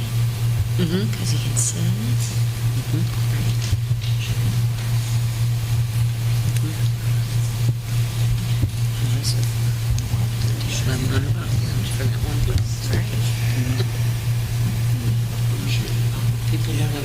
I mean, those benches, 850 bucks.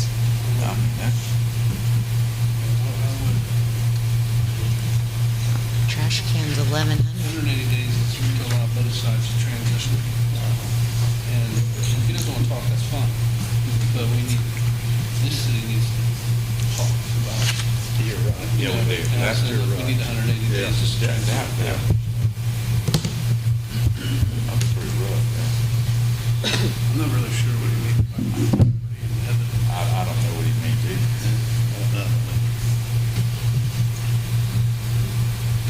You probably ought to just, since everybody's reading this, you ought to go and read it. I will. Yeah, I'll check everybody agree. And then I'll get a copy of it too.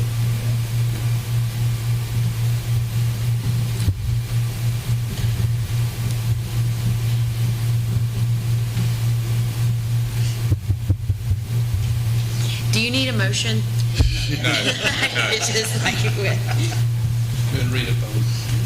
I want to make a public statement here, and actually, I'm not making a statement. I want to speak to the town on a message that I just received from Sheriff Mike Chitwood on my telephone at 2010. That's 8:10 p.m. for those that don't know military now. Hey, Mayor, thanks for the heads up on what you were about to do tonight. I don't need 180 days. I'll terminate the contract in 30. You need to figure out what to do with all your property and evidence as well, because I'm not storing it without charging you. feel free to give me a call and discuss this. But as far as I'm concerned, relationship is over. Good luck.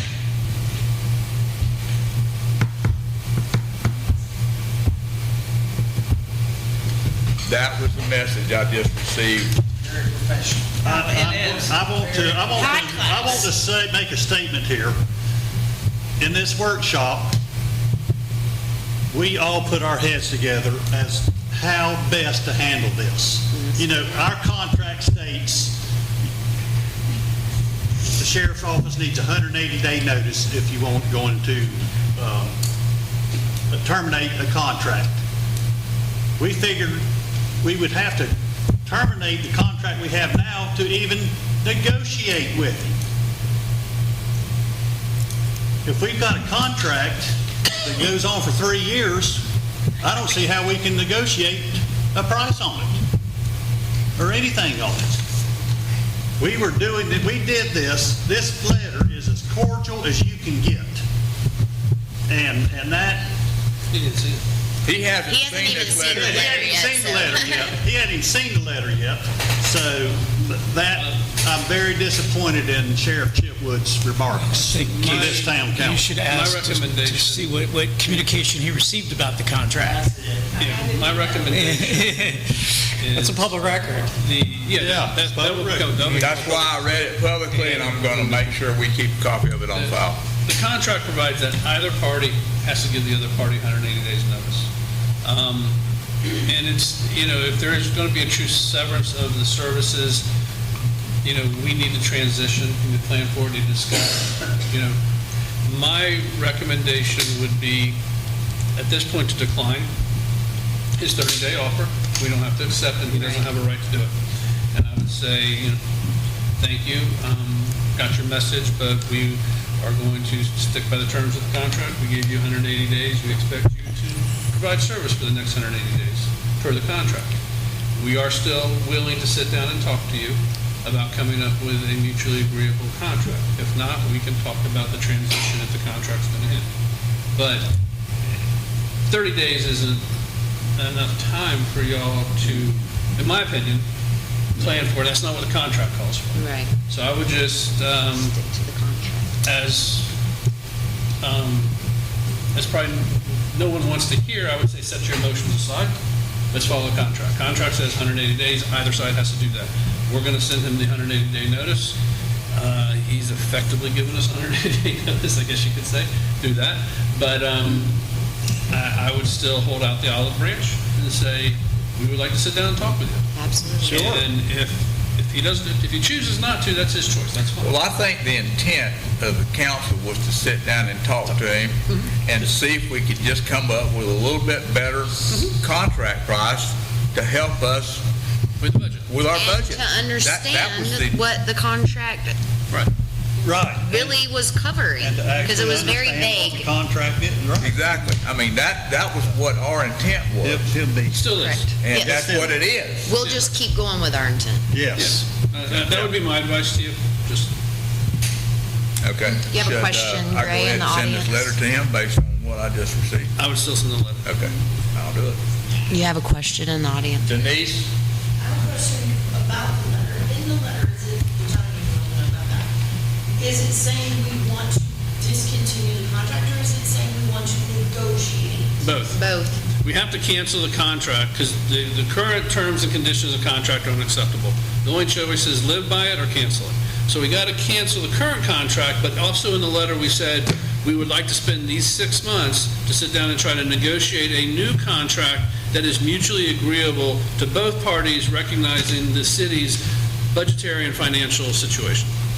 Now, Can we say we are considering canceling the No. contract because if we go to negotiate? if you consider, you either cancel or you don't. You say we're considering canceling, you still have to give the 180 days. But it's not 180 days yet, right? We still have a little bit of time. Well, 180 days, well, He sent it to us. He told me, he said, I'll terminate the contract in 30 days. Yeah.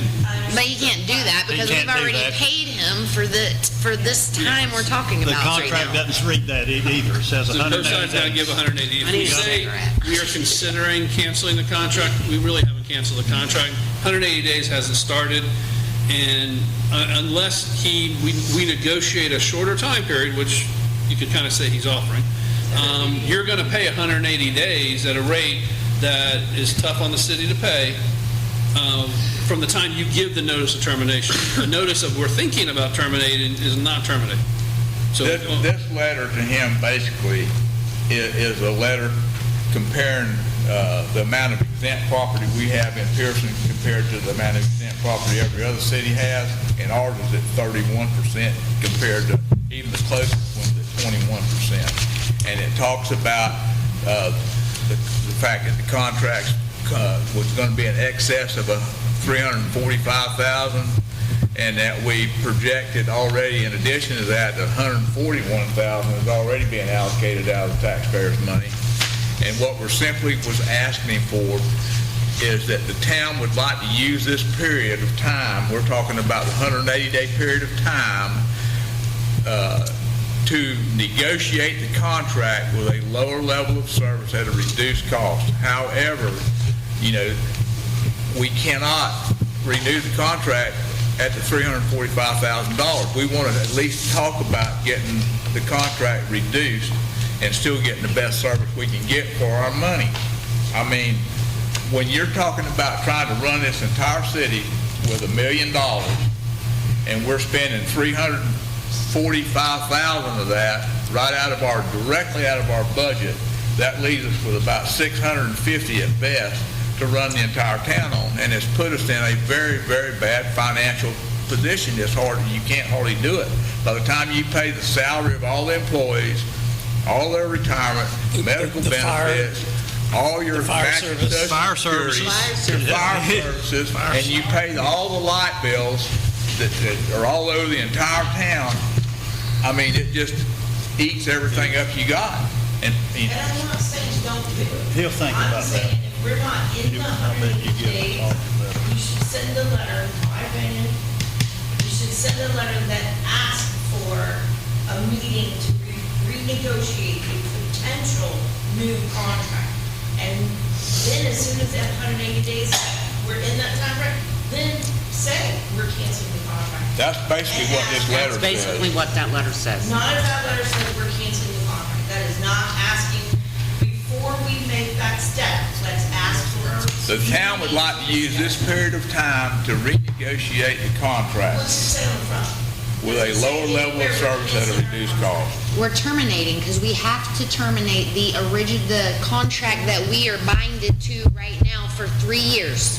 They just signed it in September. I understand that. Well, we have to get out of that contract to renegotiate any contract.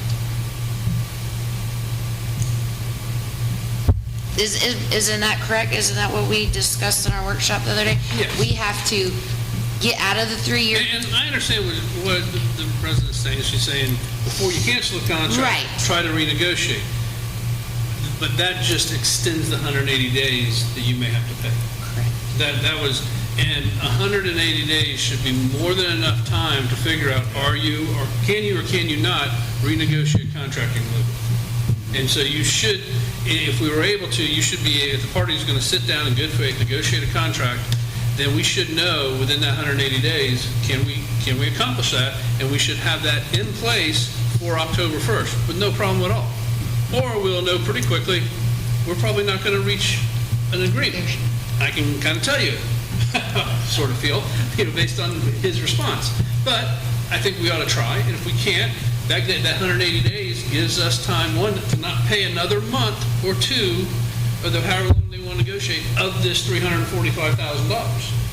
That's what, in essence, would happen. We would continue into 1/12 of $345,000. That's, just divide that by 12, that's how much it's going to cost a month. You delay to cancel a contract, that's how much you're going to spend each month. So that was the reason we discussed send the notice now, use that 180 days, try to negotiate a new contract. If we do, great. If we don't, we still have time to do the transition. Didn't we had some numbers that the other cities were paying compared to what Pierson was paying? A lot. And the amount of deputies that they had versus the amount we had too. The closest one would be Oak Hill. They had double the service. You know, we have 2, they had 4, and they were about double the price. Yeah. Close. They And were, Ryan, didn't you ran those numbers, and it was, I just went blank, never mind.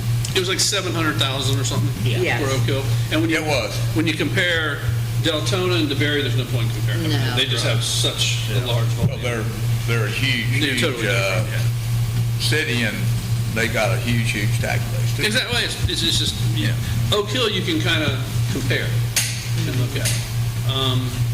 If you want, I would say you could look at Lake Helen and say, okay, they have their own police force. How much does it cost them? That's public record. You can pull that up pretty easy and say there's a police force.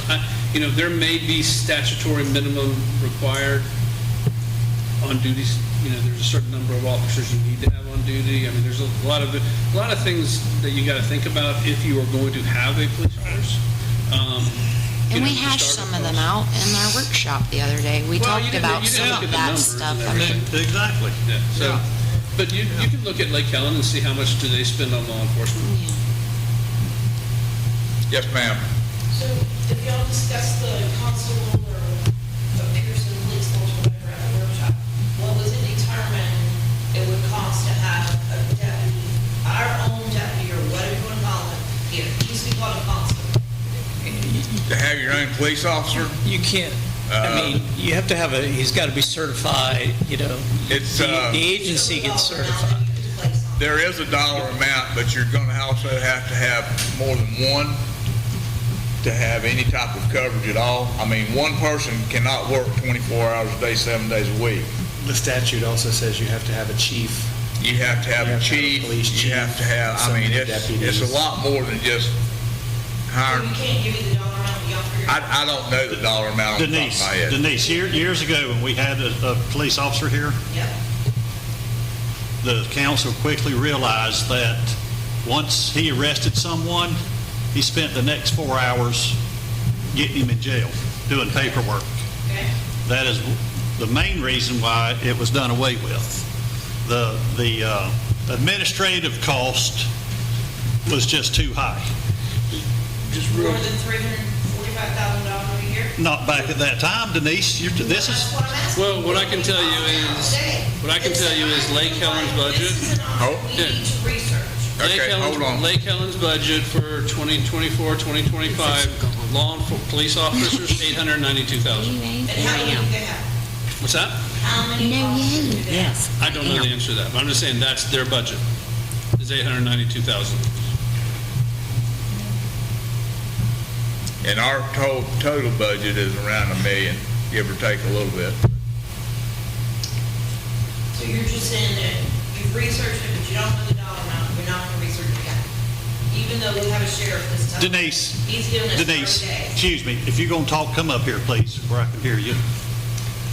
No, if you want to talk with your board, please approach the microphone where we can hear what you're saying. I'm done. Okay? Okay. All right. Moving on to item number 6A, irrigation at Chipper Jones rear ball fields that was tabled on 4/15/2025, and Councilman Jimmy Anderson. Yep, I met with Adam out there, and also, who else was out there? Tom Peterson. Pierson. And according to Tom, they would take care of the main pipe Excuse me. out there, the Little League. And Adam's already been through this twice. He said this is his last round. He said either he gonna fix it this time, or he's not gonna mess with it no more. He said Sammy had him go get everything gathered up to come fix that ball field, and all of a sudden Sammy told him no. I don't know what all went on with that, but Adam actually didn't want to even help us.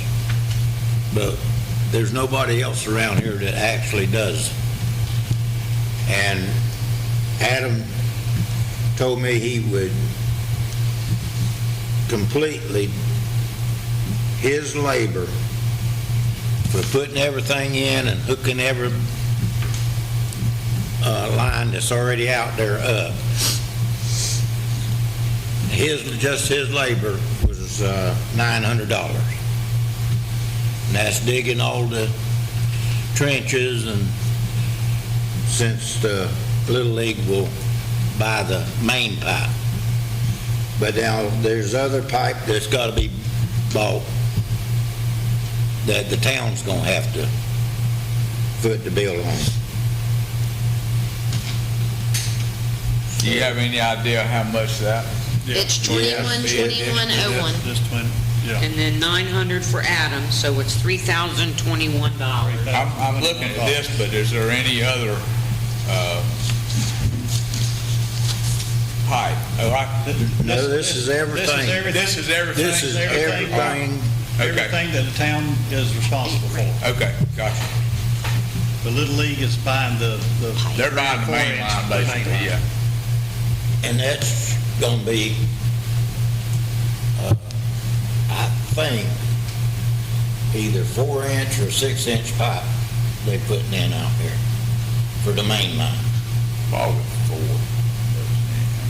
So this is for the north field, This is for all four of them, out- which out back. usually in the summer, when it's raining, they're too wet to use anyhow, right? Most of the time. Most of the time. So do we really want to spend $3,000 right now just because it's a dry spell? No, that ain't the reason why. Yeah, that's not the reason why. We don't get If it. you go out there and really look at them fields, they look like Crap. worse than crap. The ball fields up front looks great. Yeah. Because they get water. If you can get water on any grass, you can grow it with a little bit of fertilizer. And, I mean, I know it's $3 more grand we're spending on irrigation or on Chipper Jones Park. Ryan, this quote, or this invoice I sent you the other day, I just printed it off on your printer. Little League did just pay $3 grand to Better Fence Company to fix a bunch of the chain link on the fences up there, and they sent me the invoice because they wanted us to have it in file and for us to know that they have done that. So I feel like Little League is Little League is starting to working come with us to back. come, right, help it. Before they'd ever put a dime in, nothing like Right. that in our area. But at least now they starting to come around. I'm happy. But we need that ball field out there irrigated or take them out. That's all there is to it. Ain't no use in having junky looking stuff out there all the time. The kids can't play on it without, and Lewis and them out there trying to mow it, when they come in, they just as black as they can be from that. You don't get that way on the fields if you got water on them. I'm just saying that Adam said he would take care of it now if we want it. If we don't, then more or less don't ask him to do it again.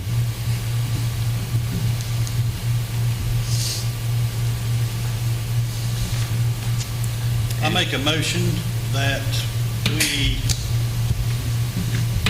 set aside $3,021 for labor and supplies needed to irrigate the 4 north fields at Chipper Jones Park. Been a motion made by Vice Mayor Robert F. Greenland to set aside the $3,021 in funds to irrigate the back ball fields over at Chipper Jones Park. Is there a second? I'll second it. Seconded by Jimmy Anderson. Is there any more public comment on this? Any more discussion? Call for the question. All those in favor, say aye. Aye. All opposed? Motion carried. Okay. Other business, I don't have any updates at this time. I reserve the right to come back if I do think of one before we leave.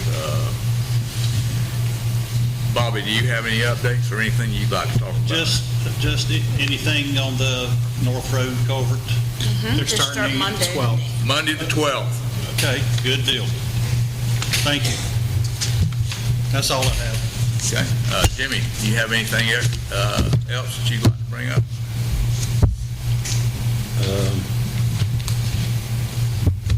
There was something great, but I done thinking about the ball fields done. Okay. Took my If you memory think about it, wave your hand at me. I'll try to Lenny, remember. do you have Yes, sir. anything? So our wonderful new tractor, was about 102 hours on it.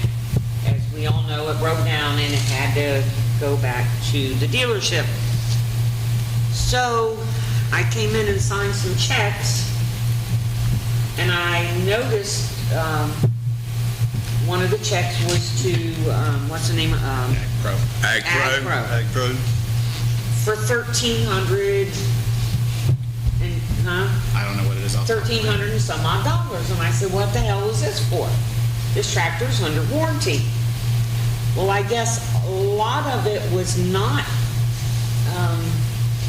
covered. It was electrical components and so forth. They did charge us $500 to come get it and bring it back. But that left $800. The damn thing's under warranty. So I told staff, do not mail that check. I had Marcy print, Scott, she gave you, okay, to look at. Is there a copy of that bill in there? I told her to put everything in there for him. There definitely was the contract and some email communication. There may be the bill in there, I didn't see it, But we bought a damn extended warranty for $4,600, and if the factory warranty is no better than this, maybe we need to cancel the extended warranty and get our money back. I talked to 2 mechanics, and they were like, you shouldn't pay anything other than maybe the transportation. The warranty on these new pieces of equipment, and is it go by age or does it go by hours? It's hours. So how many hours would the factory warranty be? Well, this is like, I just looked at, anytime you see a warranty that's written like this, there's a whole lot of stuff that ain't covered. It's really easy to say bumper to bumper. When you see all this really tiny print. But what you have is,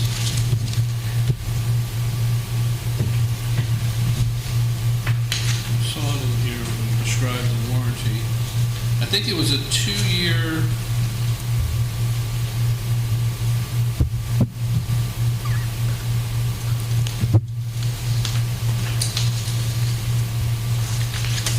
I was reading we purchased that extended warranty too. Yeah.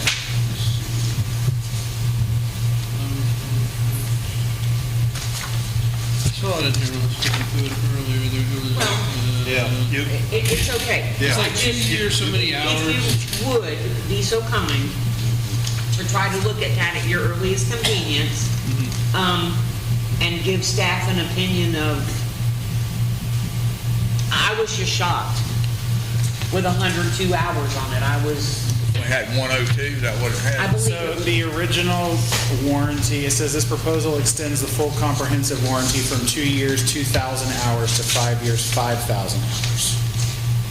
So we should have at least had 2,000 hours covered on it. Yeah, and you're at 100 hours, right? 100. But not over 2 years. Not even broke in. No. And I don't know how true this is, but when Dustin came in, I think it was Dustin or Lewis, said that It was when they got Dustin. it back to the factory, whoever looked at it said, oh, this isn't even the right computer for this model tractor. They installed the wrong computer in this. Well, I heard that comment as how well. is that our fault that it left the factory with the wrong components in it? So did that lead to whatever the problem was? And if that's the case, is that really our fault? I mean, we don't know what the internal components are of that tractor. So, but I don't, again, you'd have to verify that with someone because that was in the early stages of them trying to figure out how to diagnose it.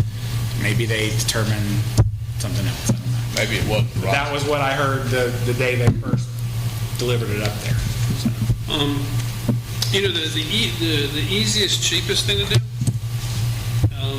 is to send a letter to this company and ask for them to explain how is this not covered under our comprehensive platinum warranty, and see what they say. You know, to say, explain to us how we were paying anything, and then let them identify the parts of this that apply, and we can include in there that. I saw something about cancellation, which is your question about canceling the extended warranty. And say, you know, it's our understanding that there were comments that the wrong computer was put into this from the manufacturer, from the gig. You know, we can put that in the letter to them to let them know, hey, we heard this. But mainly, why isn't it covered? Yeah, I mean, we paid us extra money for this extended warranty on top of the factory warranty. One part was covered and one part wasn't covered. Well, then they can point to here. Because I was in there when Dustin They brought have to it be in. able to point to it in here where it says that part's not covered. Right. I mean, a warranty's a contract, so what does the contract say? So, that's what it is. I mean, any insurance policy you have is you have one page of what's covered and 30 pages of exceptions and exclusions and everything else. And you gotta be a wizard to read that stuff. Well, yeah. But, I mean, I can draft a letter from staff, the letter can come from me. If you think that would maybe carry more weight to it, coming from an attorney. I'd be glad to- Why don't we just send them a simple letter from staff to begin with? Yeah. And just say, please explain how is this not covered by our warranty, and explain the warranty, you know. It says something about platinum, you know, in their platinum warranty. And just see what their response is before you spend money on me. Okay. Just let them. Thank you. See what the response is. Got the diamond warranty. Yeah. Platinum's better than diamond usually. Yeah, that's the top of the line most times. Titanium? Diamond. Damn it. We should have bought Do we have is there a purchase date on that contract? Because I don't remember exactly what it was. It hadn't been that long. No, it's not been November long. 18th, maybe? When? November 18th. 11/18/24. Yeah. It was after the hurricane, because that's when we. We're There's an talking about email December, here. January, February, March, April, May. At the most, it's 6 months. Yeah. And it was 102 hours? I believe it was 104. 104. Okay. It's 2-year, 2,000 hours, according to this email, it says 2-year, 2,000 hours, or 5-year, 2,000 hours. Drivetrain is the. So it the says- drivetrain's probably covered for that 5, and the other stuff's supposed to be covered for 2. Two. That was what, And then, but the John Deere factory full comprehensive 2-year, 2,000 hour warranty. We should be under the John Deere factory comprehensive warranty. yeah. They delivered it November 16th. November the 16th, okay. That's when they changed met with us to sign it. It looks like the extended warranty may have a $500 deductible. We're not under the. We're not under the extended warranty this time. The thing is 6 months old and it's got 100 hours Say on it it. don't mean it's coming to fruition. You done said that like 6 times. Okay, anybody else have any more? I do not. Okay. I'm gonna Scott, skip do you mine. have any updates that you You want to run by us real quick? Well, real quick, I pulled up a little more detail about Lake Helen, just to share their police department. Just so you know, they have a chief and one administrative assistant, and they have 6 officers.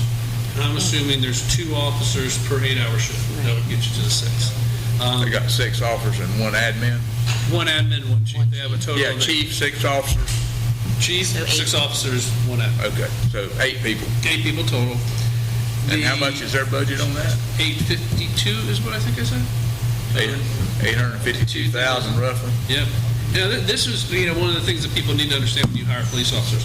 The hourly rate for the police officers go from $21.42 to $44.73 for the chief. So the $21.42 costs, wages were $46,980, but the total cost of that officer is $82,750 when you put in retirement, all the benefits they have, Days all off. that stuff. It really, Uniforms, equipment, everything, probably. that's total, well, it's, being retirement, you Yeah. get FICA, the wages, and you get FICA, Medicare, retirement, like a police officer who makes $46,790, the retirement costs $19,380. That's how much the retirement costs for that officer. So that's 20 grand a year you pay to the retirement. Just the retirement, and I think Lake Helen has their own pension plan. It's not part of the FRS. They have, I'm pretty sure they have their pension plan would sort of mirror FRS. But, with FRS, you're subject to whatever the state comes out with, the contribution rate. Right. So, and then the health and other costs, every one of them costs $13,000 a year. So it's not just the wages. So when you add all that together, you're talking a minimum of about 100 grand a year to run the one guy. The roughly. cheapest guy is $82,750. The total cost for the chief is $151,000. Okay. And his salary of $44 an hour is $93,000. Well, if you take, It's another $60,000 just cost. where you look at this, there's 8 people there, the chief, 6 officers, and 1 admin. Yeah.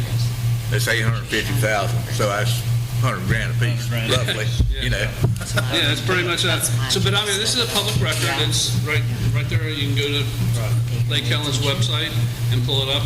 It seems like a comparable thing that you could look at. If you want to have full coverage, that's what you would have.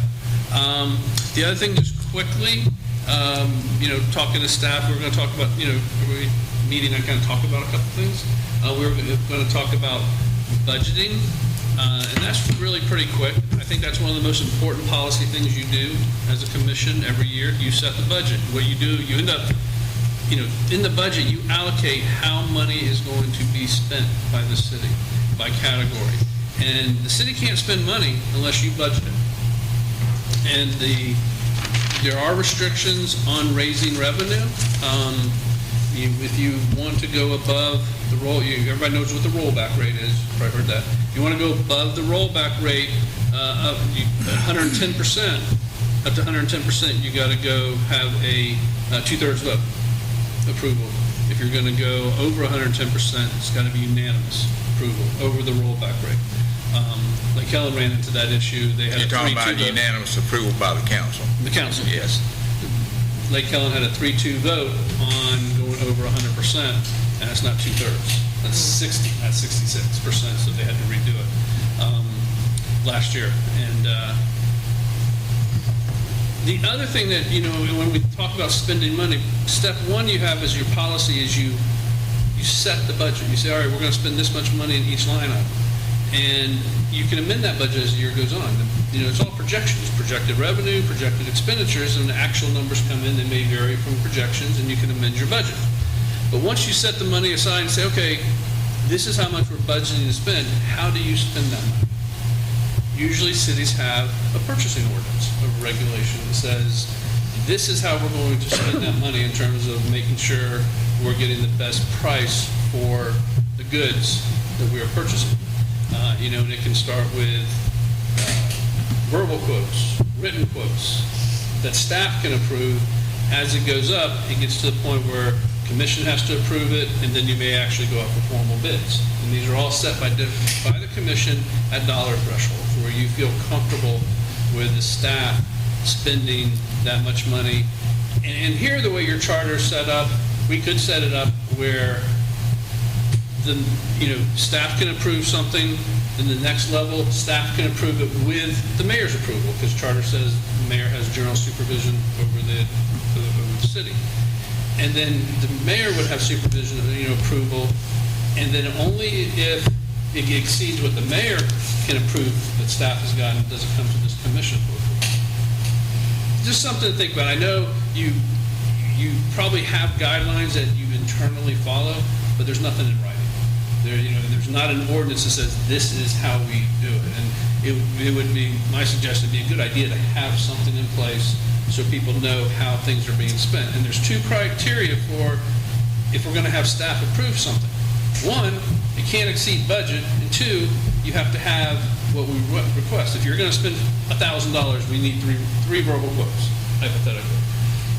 If it's going to cost more than $1,000, or it's more than, you don't get three verbal quotes, then it comes to the commission for approval, if it doesn't meet both those criteria.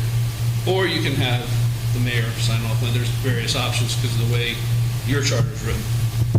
But it's something just to think about, because there are some things that staff buys that, spends money on, doesn't come to you. But then there are some things that I've seen come here for approval that are pretty minor dollar amount issues. That really you would say, why couldn't staff approve? In my head, I'm thinking, why would staff not approve this? But I don't see y'all approving office supplies or other things like that. They can spend that as long as it's within budget, they're good. But if we want to put a light on a flagpole, all of a sudden that comes to y'all for approval. Or there was something about fixing a lawnmower one time, $500, something like, there's just some things that, maybe if we put some little a written document in place, an ordinance in place that says, here's our purchasing guidelines. Then staff will know what can we do and what we need to bring to the commission, or what can we do as long as the mayor approves it. Just throwing it out there for consideration. The other thing I just wanted to talk about is, I know we talked about maybe last time, Mark, we have those 4 easements we need, and we kind of discussed, about that water line, the underground, and we had kind of a discussion about how do we approach the property owners. Right, and they directed me to develop the letters. So you're doing that. Now, I've asked the engineers to give me, a written explanation that I can use in my letter that explains why. Right. Good. I just didn't want to make sure no one thought I was doing anything. That's all. No. It's on me. That's good. And I'm not saying it's not happening fast enough. I just want to make sure. Someone said, well, I thought you were doing it. I was like, oh. So that's good. I'm all done. I do have one thing I would like to come back to. I don't know, I think some of us know this. This week is National Recognition Week to recognize our municipal city clerks. And I want you guys to know that I did reach out and touch them with a little something, and that was just on me. And but if you guys would like to give them a pat on the back or send them a little card or whatever, but it is, and they do a great job for us, and so they deserve that recognition. What a week for it. Good. Look at us keeping you here till 9 o'clock. And back to the audience, I think, George, Paul, you have something. I just want to ask a question. When he was talking about the police department, I guess, in Lake Allen. So would that make, like, if a town like this had their own police department, would that drive up your liability insurance? Is that skyrocket also? So that cost is not even figured in this other stuff. But see, with this coverage they got, I mean, they got 6 officers, I don't know, but even if we only had 4 at basically $100,000 a piece, it would still cost us $652,000. And it's just with a budget of what we have, and we're a small town with small tax base, we can only generate so much revenue, and believe me, everybody on this council, we try to do the very best we can do with the money that we have. And there's some things that are just, with the can't do it. I mean, Mayor mentioned something I was going to say about budgeting. You know, on the revenue side, we talked about the expense side. On the revenue side, you know, you have two ways to raise revenue. You either increase your millage rate, Yep. or you increase the tax base, which the millage rate's applied to. Those are really your only, you can Only put ways. some user fees and stuff like that in there, but that's really your main thing to do. Your millage rate is capped by the Constitution and law at 10%, but you're further capped because you're in the county fire district, and so whatever the county levies in their fire district comes off your 10 mills. So there you have a cap there that's less than what other jurisdictions have. So if you're going to increase your tax base, you either have the current land increase in assessed value, which really requires it to be developed, or you add land to your tax base. Expand your city limits. Expand your city limits, which is, and it was called annexation. And you mentioned that the other day about, you know, annexing. Typically, properties annex into cities when they want to be developed, because it's usually easier to deal with the city than it is the county on development issues sometimes, at least that's the perception. But ultimately, regardless, there's kind of two ways you annex. There's one called voluntary, where there's an agreement entered into and the property in the city comes in voluntarily. And then there's one that's through a referendum, where the property owners have to vote to come in. Some people refer to that as involuntary. Ultimately, at the end of the day, the people have to, at least the majority of the people, have to want to come into the city. There's truly no involuntary annexation. You can't bring somebody in against their will, except under very limited circumstances where there's things, agreements you can do with the county sometimes if you have enclave, which is unincorporated area surrounded by one municipality. Like You we have some are. of those? Yeah. Yes, we do. You do? I was looking at We're all around us. We have a bunch, there are quite a few anyway. So you might be able to involuntarily bring those people in because there's service issues created when you have enclaves. But generally, you can kind of say, absent that, it's really voluntary. It's either the property owner agrees to come in by an agreement with the city, or a majority of the people that own the, majority of the electors on the property vote to bring that property in. But there's got to be a majority one way or another. So, but I'm done. All right. Mark, do you have any updates for us? I'm sure you do. Yeah, I'll be very brief. I was here May 1, met with people to talk about their land use and zoning. I'll be back again on the 15th. We've talked about the water system. Last time I talked about making sure that the testing had been done and got from SGS to the engineer. That has happened. That did not happen last time. So this time, both the two sets of testing, one for the wells, one for the distribution line, are with the engineer. As of Friday, they had the as-built and all the information in place to get all the information in the hands. Now it's got to go to FDP. But last time we never got this far because the testing never left the contractor. So this time that has been taken care of. So I would anticipate that we will successfully have certification of the system and we'll be able to put it into operation very soon. And that's it. I do have one other thing that's going to be brief. Mark and I, and what's the young lady? Rebecca? Rebecca. We have a meeting scheduled on Friday at Advent Health. They want to meet with us to discuss the possibility of bringing an urgent care center to the town of Pierson. Maybe located on this campus or maybe located somewhere else, but hopefully maybe we can put it on the campus. But I just wanted to, we were contacted by them, and so we're going to meet with them on Friday morning. So hopefully by the next council meeting, we'll have something to report back on that. So, and That's all I had on that. Do you guys have any updates you need to go over this time? Okay.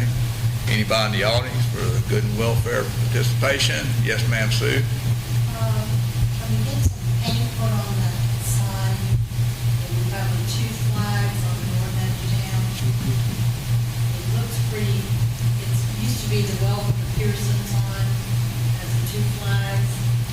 Really looks shabby. Next to the The other church thing almost. is, there's no indication that this is town hall. And I was up there having lunch, and somebody came in and asked, where is this town hall? So we need to put some indication somewhere. People coming to town. I thought we worked on a sign for the front of the... Thought we had, I thought we had a sign isn't right there a out here. sign right here on 17? Yeah, it says Pierson. The building. I said, where do I go? Town hall. I've got pricing on signage for out front, but I was trying to wait till the next budget because Okay. the cheapest one I could find is $1,300 for above the door. So Well, I think we pretty need much to- maxed out I our think town we center need to- budget with roofs. So maybe hold off on that and consider it, to put it in our upcoming budgets where we have money actually budgeted for it. Anybody else? Okay. Number 9, we have some Pierson events coming up. There's going to be a free microchip and rabies vaccinations hosted by the Volusia County Animal Services at Chipper Jones Park on Monday. Is that right, on Monday? Yes. Okay, Monday, May the 12th at 9 a.m. to 12 p.m. We have a vendor's market coming up this month on May the 17th at 9 a.m. to 2 p.m. And I want everybody to be aware of the following meeting schedule dates. Next regular town council meeting schedule be Tuesday, May the 20th, 2025 at 6:30, and on Tuesday, June the 3rd, 2025 at 6:30, both of those in the PM. And the planning commission meeting will be on Tuesday, May the 27th, 2025 at 6 p.m. And I'd also comment, we had our first charter review committee meeting, that went very well. Okay. Being no further business, we are adjourned.